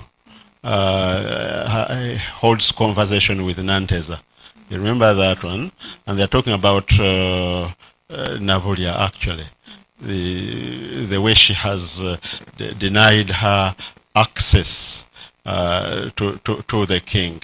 And I want you to use that one as a starting point to reflect over whether the fight against patriarchy in the circles in which you interact and in the text that you're engaging with, whether the fight is an agreed thing, there's universal agreement, or are there women who benefit from patriarchy and would rather it remained rather than the nebulous replacement? You know, we don't know what would replace it really. Do you think women are united in their fight against patriarchy? As far as that dialogue between Nanteza and Chintu, actually, when Nabulia refuses to, because Nabulia is a gateway to Chavagu, and Nanteza comes to the kingdom to vie for the position of a queen. And of course, Nanteza later on tells Chintu, I did not even go beyond the queen mother. She decides who goes into Chavagu's presence.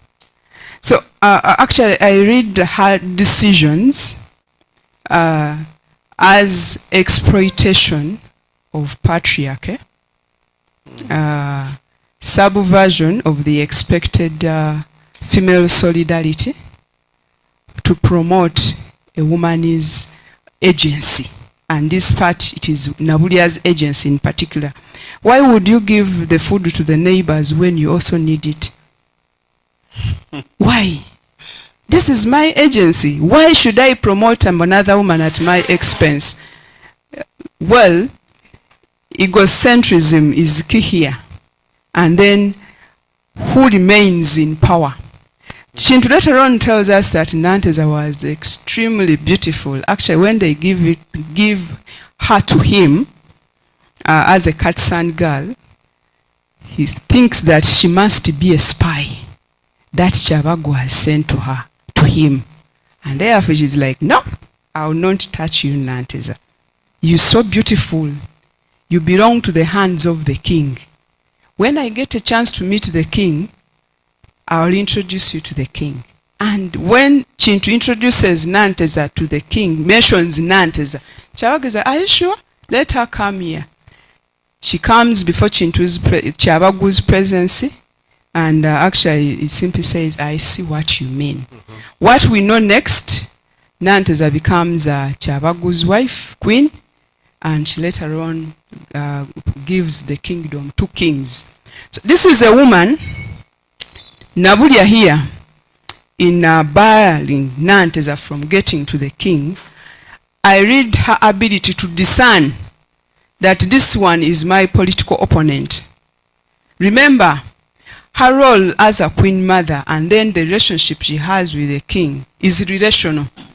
If another person comes in the middle of this relationship, she's going to lose her power. Yeah. So I'm saying... So actually the fight is not just between patriarchy in the sense of yes, male versus female, women, yes, no. Now the fight is a woman's fight. A woman's fight. I will not give my job to a fellow woman because we are in solidarity. I also want the job. I also want the power. She's quite individual here and very particular about who she is and what she wants to be and to stay in power. Okay. Lastly, very lastly this time, ladies and gentlemen,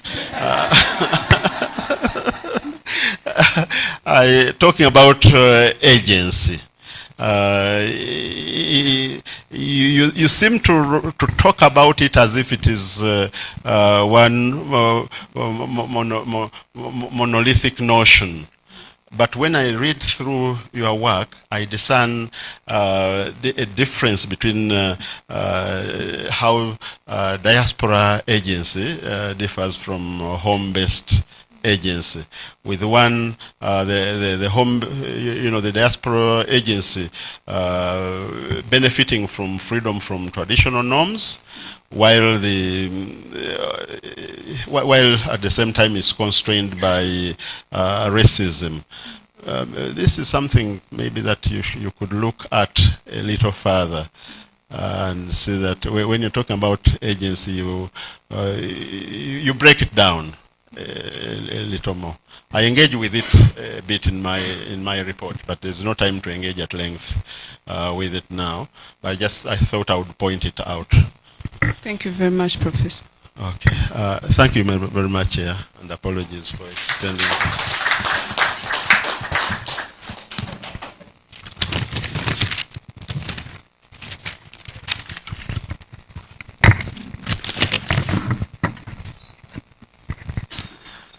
Thank you so much to the panelists, and just a few questions here, just one or two questions.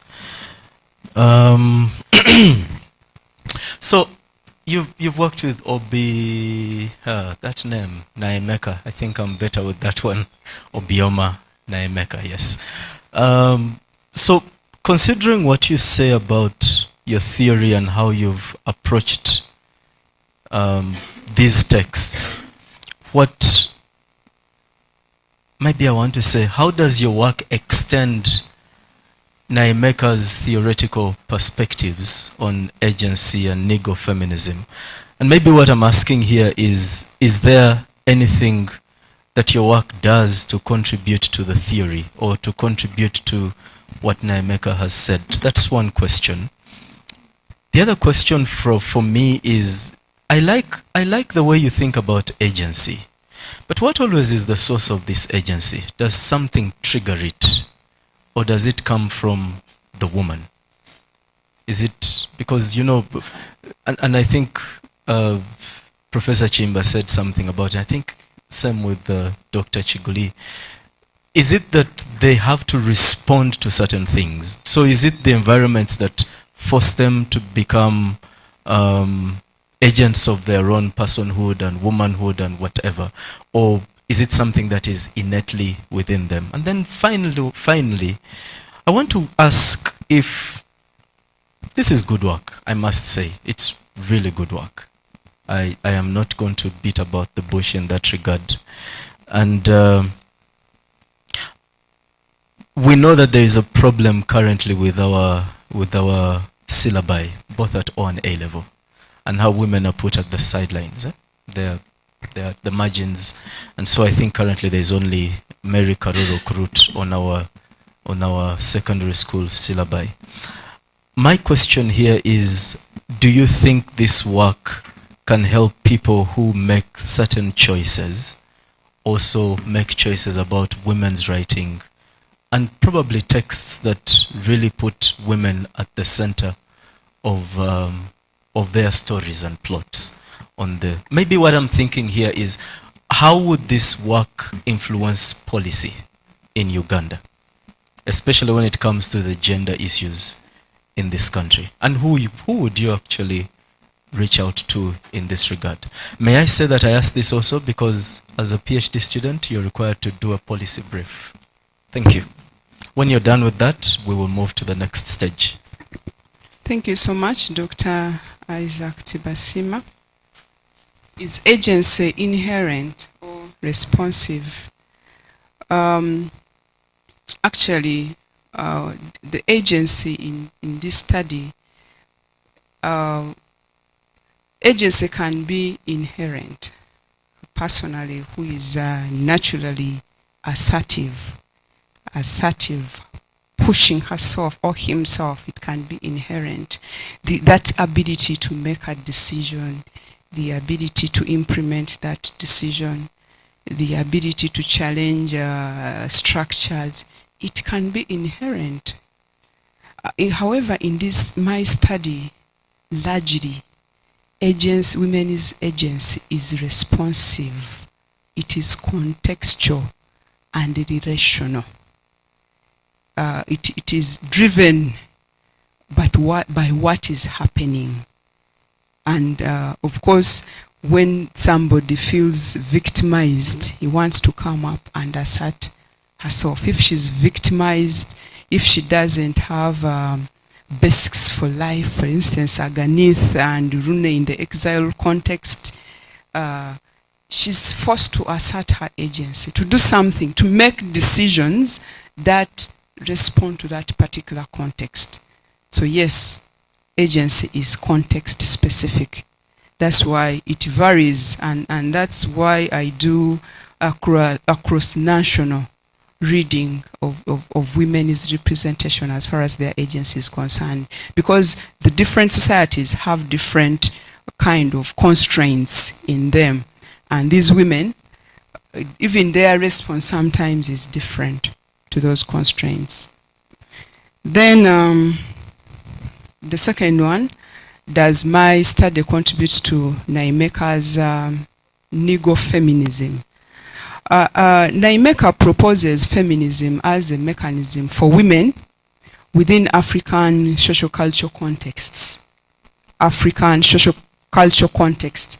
However, I extend, and I make this very clear in my objective 3, women's agency in the diaspora context. I extend Negro-feminism, Namiyingo's Negro-feminism, by applying it to the diaspora and the racial hierarchy contexts. Yeah. Then, as far as policy, yes, I applaud myself for this study.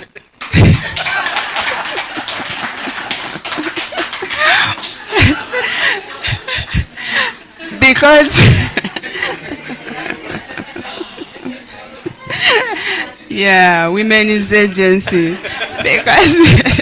because I believe that it has something to do with policy. I recommend it to several organizations in this country to look at it and see how to change things. For instance, I recommend it to the Minister of Education, to National Curriculum Development Center, and I want them, or I suggest to them, to streamline African women's literature and African feminism perspective in the curriculum as mechanism for transformative civic and gender education. I also recommend it to the Ministry of Gender to organize literary festivals, writing workshops that emphasize more writings and discussions on gender inclusiveness and women empowerment. Then I should also recommend it to the government, also to Makerere University, to disseminate literary works of women that celebrate women's resilience, leadership, and contributions to society. Society sometimes thinks to forget about women's agency. We need to disseminate this. They need to know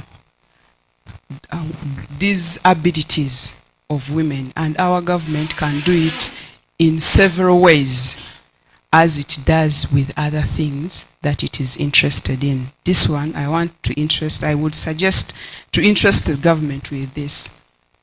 Thank you very much. Thank you so much. I'm really impressed with the way you think about inherent agency, because I always have thought about Nakatwa and Babidia in very interesting ways compared to face. I find those three women quite interesting, and whether they respond to context or respond to something within them is something I would love to have a bigger conversation with you. And the same thing with Subi. And I say this because I find Chintu a text that forces us to think about a billion things, not just even women, but a lot more than that. So thank you. Thank you. Second hurdle done. Thank you. Well done. And you even applaud yourself. Well done.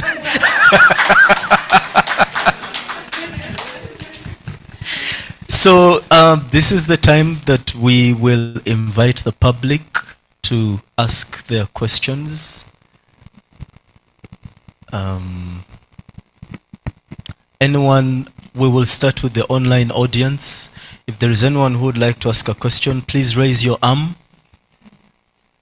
If you'd like to ask a question from the people online, please raise your arm. Okay. Michael. Yes, Matovu Michael. Please unmute and ask your question.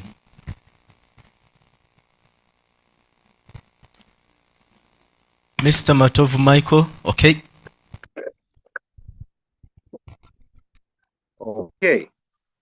Am I audible enough? Yes, sir. A good afternoon and evening to you all. My name is Matovu Matial. Michael is the other name, but I normally use it for my emails. But normally it's Matovu Matia. I have some form of inquisition and also, how could I put it? A view on the whole idea of the matriarchy and patriarchy systems. If we go back in time, there's an ancient history of how society has evolved in terms of viewing gender and in terms of viewing gender-based roles as such. And in so doing, many things have changed about how society has been organized. Even if you just look at work, even if you just look at the intellectual views, and even in literature as it is. If you look at, if we will take an example of Emily Dickinson, whose writings really never came out until it was a bit late. But if you, the Whitmans, the Bukowskis were all recognized in their lifetimes. So it goes without saying that there's been a bit of some sort of heritage-based kind of ignoring of the works of women. But I must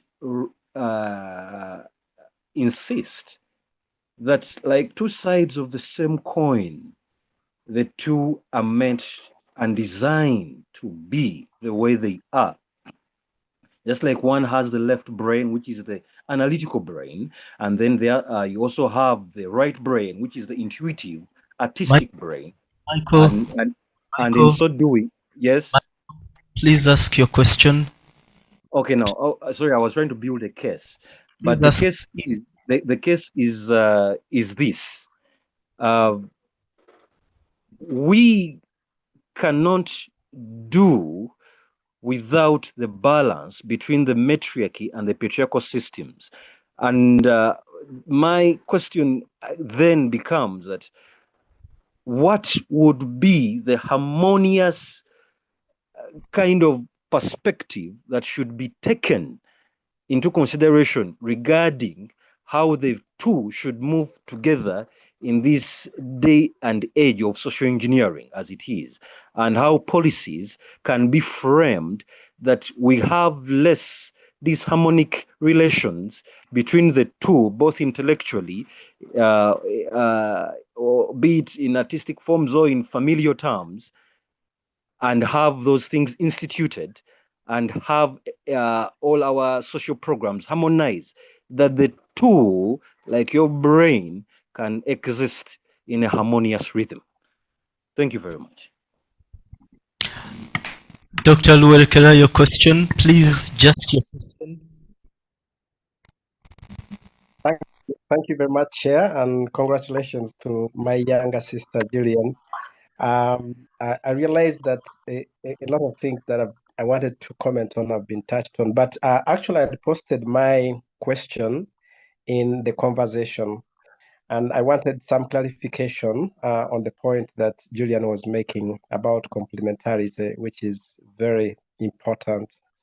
And my question was coming from the side of my discipline, by arguing that actually God created a person, and the person is two sides. One is a woman and the other is a man.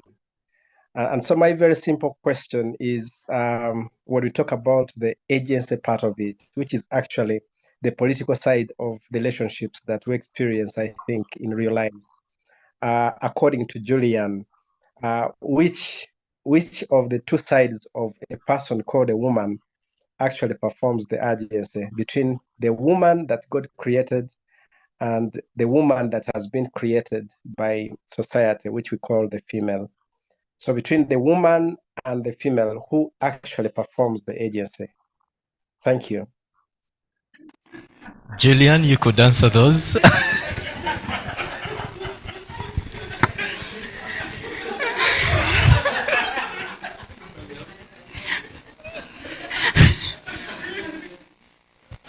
Thank you very much, Mr. Matovu Matia and Dr. Ruwerekera for the questions. Actually, they all touch on gender complementarity.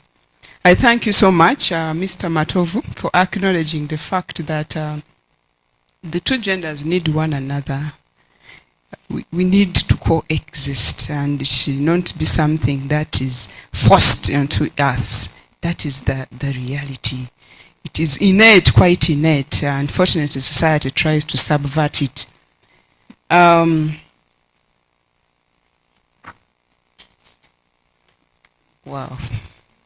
I didn't get the question again. Okay, let me go to Dr. Ruwerekera's question. Of the two women, the female and the woman, who acts agency? That is from his subject, a woman, and actually for my subject, using post-colonial studies, and then also Sylvia Tamali's Afrofeminism. A woman embodies a colonial construct. Rather, a female embodies a colonial construct where women, human beings, Africans in particular, compared to animals. And therefore, instead of referring to them as women and men, they refer to them as female and male in reference, just in reference to other species. Actually, I delineate that, and I say in my study, I want to use woman rather than female. Now, which part of a woman, which part of, is it a woman or a female acts agency? And according to Dr. Ruwerekera, a woman is socially constructed. And then in my argument, I'm saying that women's agency in this study, it can be inherent, yes. But in my study, it is contextual, it is responsive to what a woman is experiencing. Therefore, it is the part of a woman, Dr. Ruwerekera, that acts the agency to what the society has constructed or expects of her. Therefore, she's also responding to the society. Thank you very much. I hope I've answered you. My brother. Thank you. I'll take a maximum of 3 questions from the room. Naomi, Eve Nabulia, and Eve Nabulia, and Lillian Babazi, and we'll be done.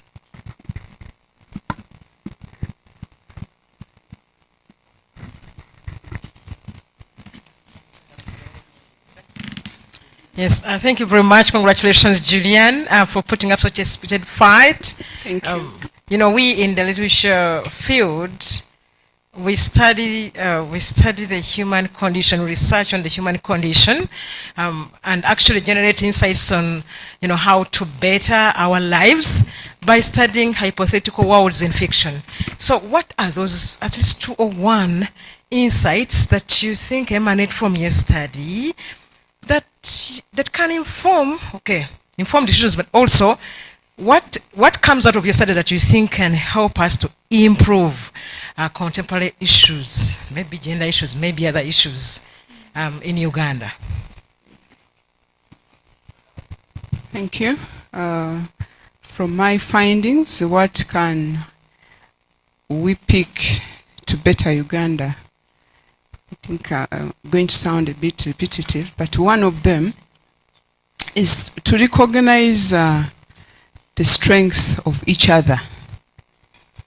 To recognize the strength of each other, to appreciate each other, to appreciate each person's ability to make a decision, that agency part that I'm trying to articulate. We need to recognize each other. We need to recognize our strengths and our weaknesses. We have, which have part of that. But then we need to also use the opportunities we have at hand. we have so many. How we use those very opportunities determines the results that we have, as seen in how the women use both the negative and the positive in their society to advance themselves. I think that's what I can think of at the moment. Okay. Thank you very much, Julian, for your fascinating study. Mine came from something that you mentioned. I hope I got you well.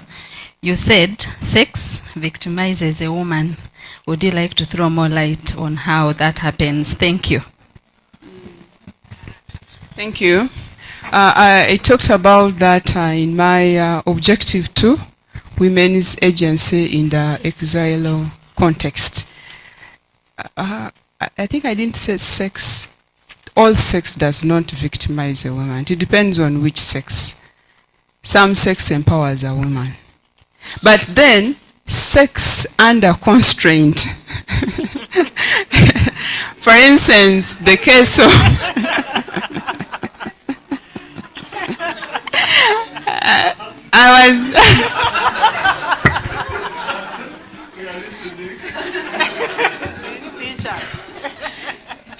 Thank you very much for that. I think I've answered.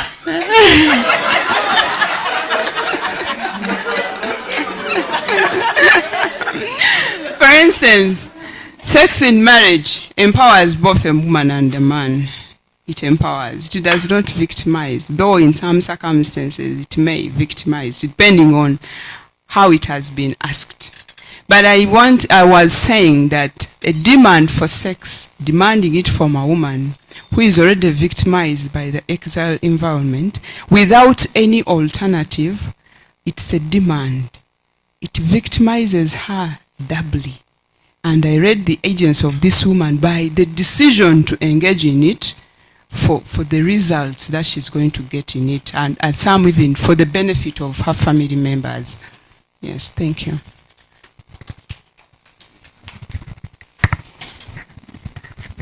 Yes, Julian, thank you so much for that interesting work. And I would like just to give you a comment on how you can enhance the gender roles. Basically, you may need to get into masculinity and femininity roles and characteristics so that they can enhance the side of the patriarch, even if you're not talking about it, but also the side of females,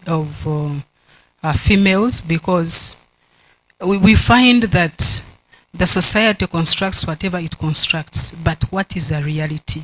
Is it true that the patriarch we are saying it has these issues doesn't have weaknesses? The same side to the what? To the females. So if you would look at it from that context, it would be nice. Thank you. Thank you very much. It's a comment. Thank you. I'll look into it. It's a comment.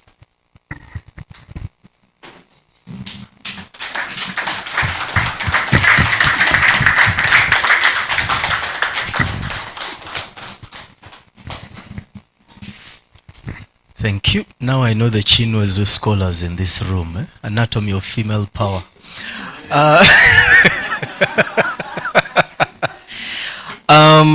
We're going to go into a discussion somewhere. It's called a conclave. And there might be some white smoke or black smoke soon. I do not know. So stay around. We should be back in not more than 15 minutes. If it takes longer, then wait until the smoke comes up. But please stay around and let's see this come to the end of it all. Thank you. And thanks, Julian, for your resilience. Thank you so much.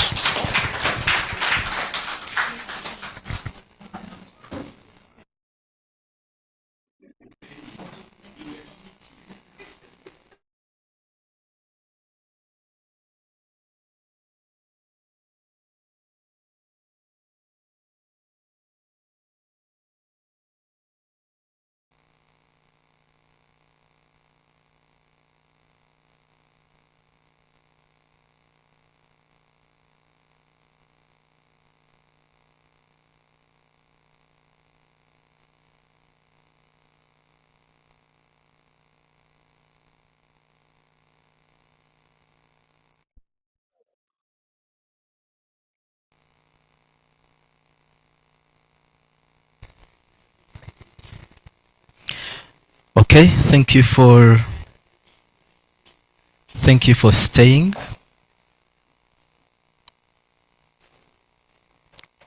Thank you for staying up to the end of this defense. Based on our deliberations, we have come to a conclusion about this defense, and considering the candidate's knowledge of the subject, excellent. The candidate's presentation skills are excellent. The quality of the thesis is very good. And the candidate's response to questions is very good. As a committee, we recommend that the student passes. And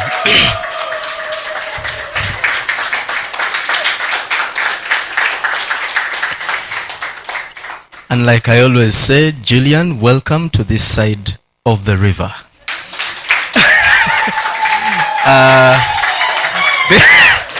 And when I talk about passing, I want to say this from the best of our hearts, all of us as a committee.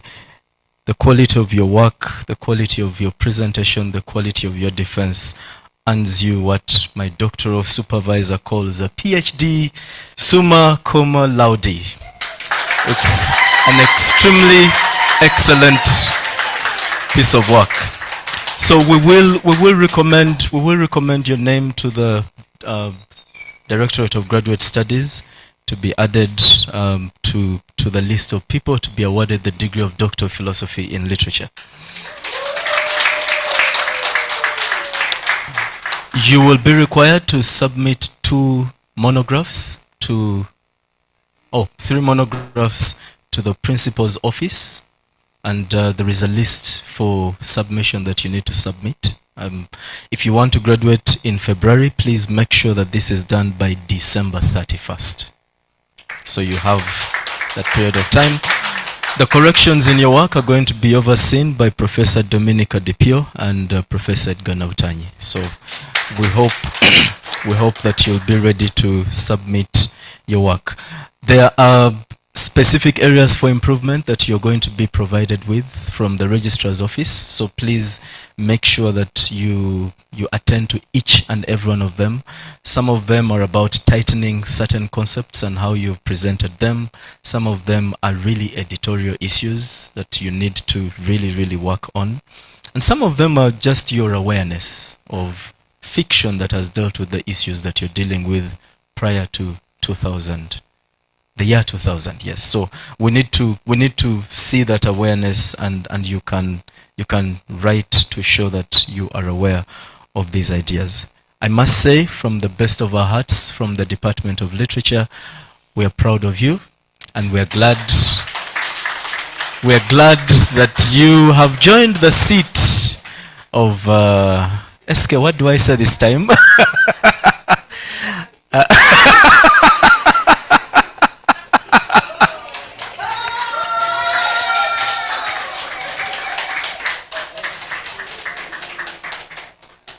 So Julian, if you have some words to give to us, we will be glad to hear those words, and then we should be able to dismiss. Again, congratulations and welcome aboard.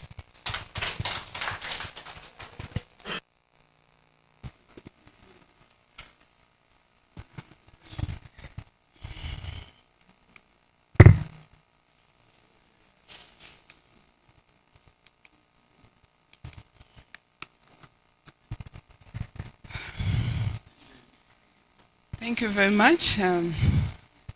The chair, Dr. Isaac Tibasima.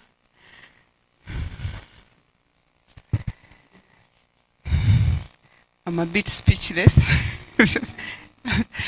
I'm trying to breathe in and then breathe out. It sometimes works.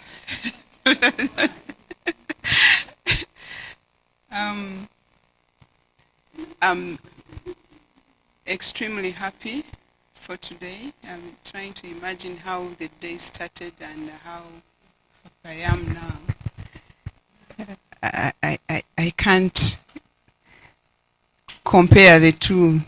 I was having pressure, and now I am extremely happy. Thank you so much for today. Thank you so much, everyone.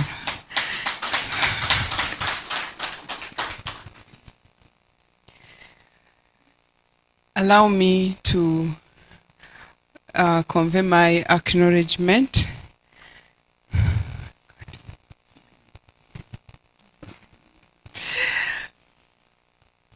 for today's success. So many parties have contributed to today's success, but I may not be able to mention all. But allow me to thank some of the individuals there. I want to thank the fellowship. I've been a funded student my entire time of my study. If it were not that, I would not have achieved this today. By the grace of God, I received a very wonderful fellowship that has seen today happen in a special way. I thank the coordinators of this, Dr. Edgar Nabutanyi and Dr. Levis Mogumia. He was there. And thank you so much. For this fellowship, it has been, it is motherly. The motherly nature of the fellowship has enabled the success. Not only tuition, but every other thing has been catered for. I'm so grateful to God. We are quite many, but I'll speak for myself. I'm so happy. I thank other people, Esther Namitala, Duncan. Thank you so much.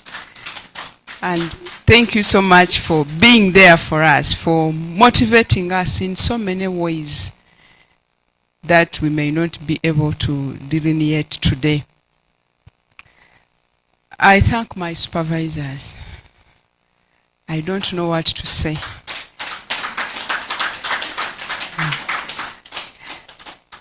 I think Professor Susan Chiguli normally says this in a best way. Julian, thank you, if we remember where you started from. But this is because of my supervisors. I remember the first time I wrote what I call a concept note, and I shared it with my supervisors. Oh my God. Professor Dominica responded to it, but I don't want to recall those comments. But some of them, why are you doing this? Why do you want to do this? Why are you staggering here and there? I was for...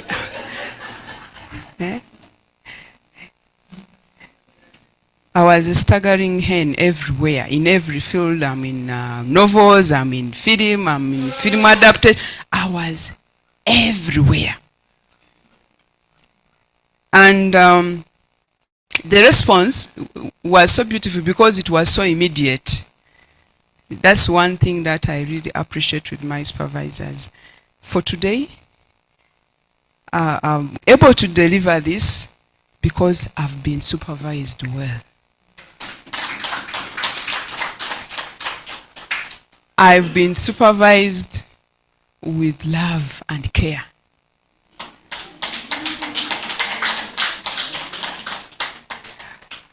There is a time when I submitted my work. I always want to talk about this.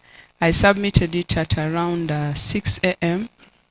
and I'd spent like 2 weeks working on this.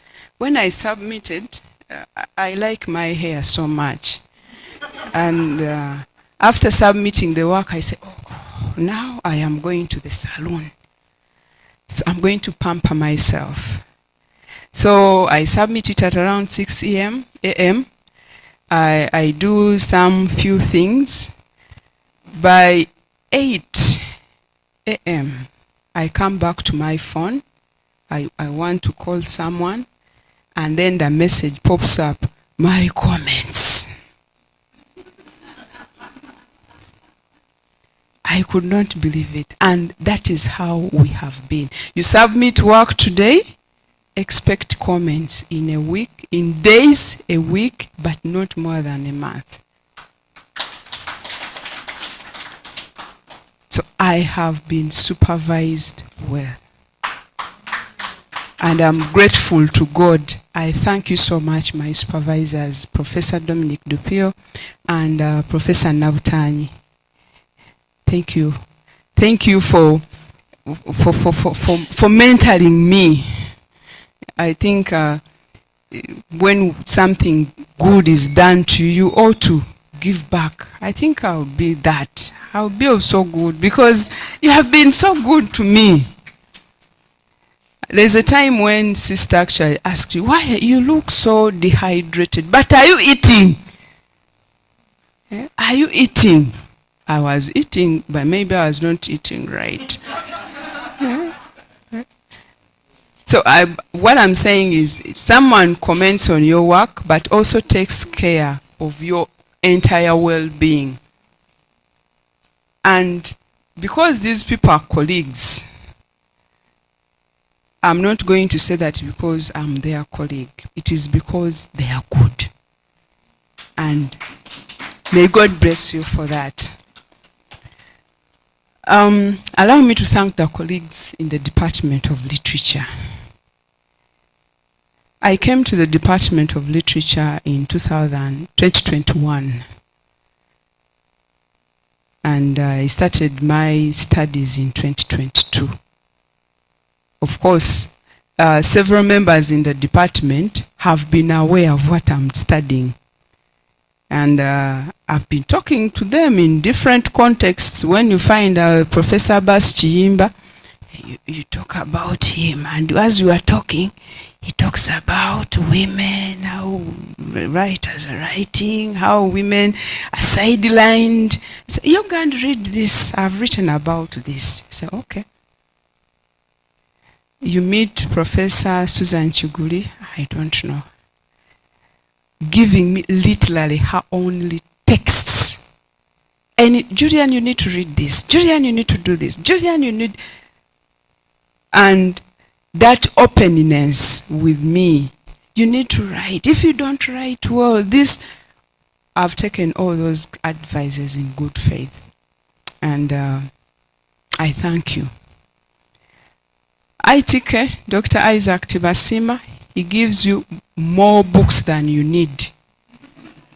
You talk about one thing, the text that he sends you, you can even start asking yourself, why did I talk about this in the minute?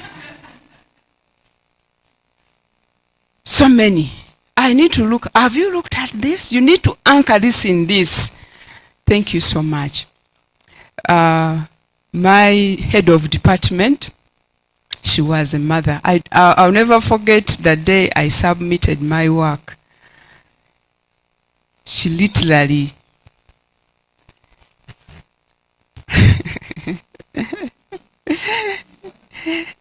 she wrapped me up in an embracing hug. I had taken, I don't know, I don't remember being carried in somebody's hands. But she did that and I felt so loved. Yeah? And for several minutes, it was such soft love. But also on several occasions, she you work hard. Yes, you will finish. You do the. She talks to you. She advises you. Thank you so much. Dr. Cindy, thank you. I've benefited from the different graduate seminars that you have organized. So though some students have not been turning up, for me, I have benefited. The comments that people make, I have benefited, and I've used them to fine-tune my work. I thank my opponent, critical reader. Yeah, I know. Thank you so much. Thank you so much, Doctor. I didn't expect you. Of course, I was not supposed to expect you. But thank you for making me think more about my work in more engaging ways, just like my examiners. And the me that has been mentored by 2 professors, trust me, I'll look into all those things and I'll use them to improve my work. I want to thank Erasmus Pass Fellowship, Professor Pinacini, Professor Guzman, Dr. Tubi Amanda. They had promised to be online, I'm not sure. That fellowship enabled me to go beyond Uganda, to go to Italy for 6 months. And when I came back, I had the entire draft of the thesis. And I want to thank them for the love, because they introduced us to the literature department where we felt loved, and then we were helped to publish our work. I and my colleague, we were able to publish with the literature department of Torino University. So I thank the fellowship. I thank the Journal of Languages, Literature and Communication. I say this particularly because I submitted an article to this journal, I think in 2023. But the readings that this article have received have enabled me to not only to improve that particular section of my work, but also to improve the entire thesis. I thank my family here represented. I think let me first thank my husband. He's not able to be here today, but he's a good companion.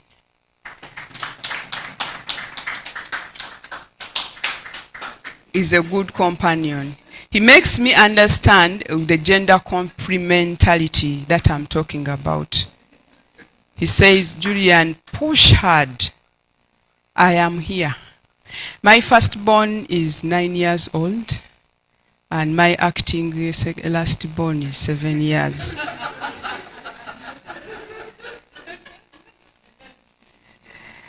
But we don't have a maid. You can imagine. We don't have a maid. And it's like, no, Julian, we don't need these people. We don't need this. Push hard. We all need to do this. We work together.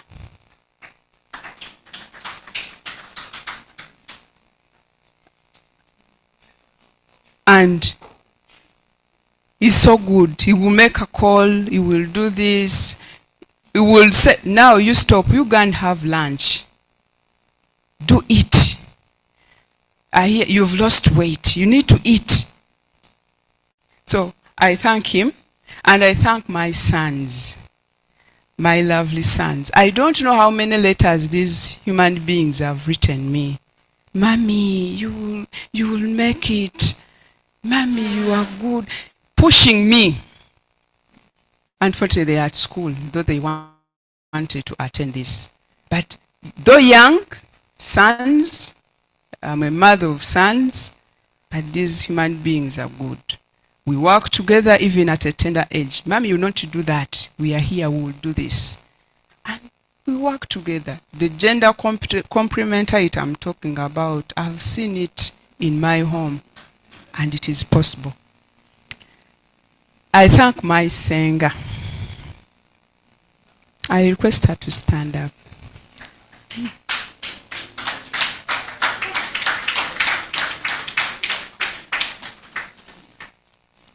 And I thank her.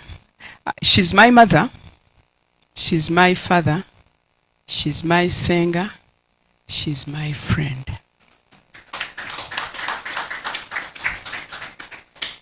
She embodies all those roles. When I say we need to recognize women's power, she's that.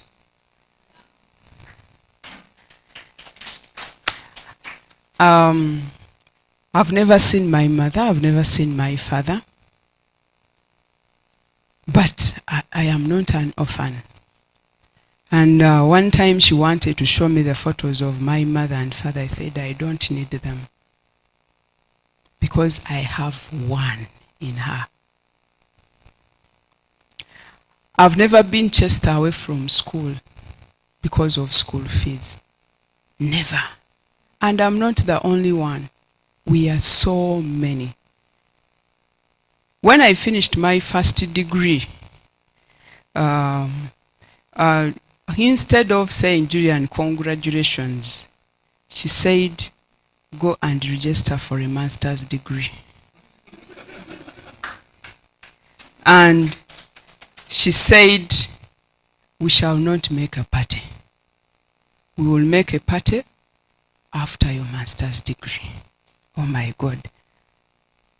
And before I graduated, because I was doing masters in the same university, I had already enrolled for a master's degree. Before her, I never appear when I'm not smart. Because if I do, she will give me money. So you have to ensure that you are smart. You are neat. Because oyavuwadde nnyo tokyasobola na kwerabirira. Oyavuwadde nnyo n'olugoye tolufaako. But with education and everything, she has really supported me every step of the way. When I finished my master's, she said, now Julian, you should get married. I really want to see the speech she will make on my graduation party for PhD, because I think I've exhausted. But I thank you so much for loving me. Thank you so much for loving us, because we are many. Sometimes we even feel jealous. You want to know, whom does she love more? Because I'm now going I'm going to see this. When I was away in Italy for 6 months, she visited my home 3 times to go and see the children. On visitation day, she comes to visit as well. And it's not only me. Thank you so much for the love. Now, I have my daughter, Gloria. I'm challenging you to do as I have done. For you, I'm not thanking you. I am giving you a challenge. Finally, thank you, ladies and gentlemen, for attending my defense today. May God bless you.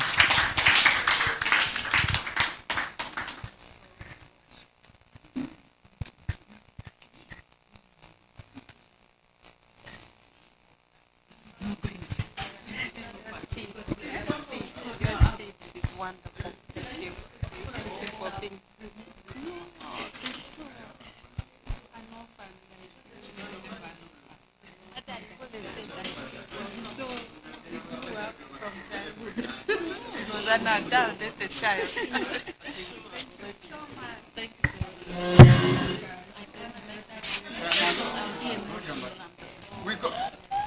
Thank you so much. Photo models. Is this yours? Don't even name in the computer.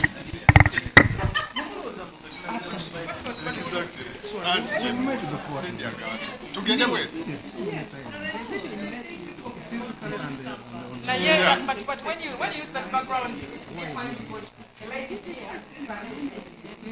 said I'm finished. Thank you so much. There's these things. You're bright. You mean she bright you? You mean she bright you? By talking very well. No. Doctor, you first take the picture. No, not you. You in Use the right. Yes. That's coming soon. It's coming. Oh, you want to? I There were two. Those very ones, they haven't come out. They haven't come out. Not yet. Well, there were 2 and 2. Making 4. Hey, how are you? Long time. Yes, yes. How are you? I've taught the whole world. Incidentally, she was my supervisor at Dipio. Yes. Wonderful. And then after the revival, Okay. Sisters, I listen.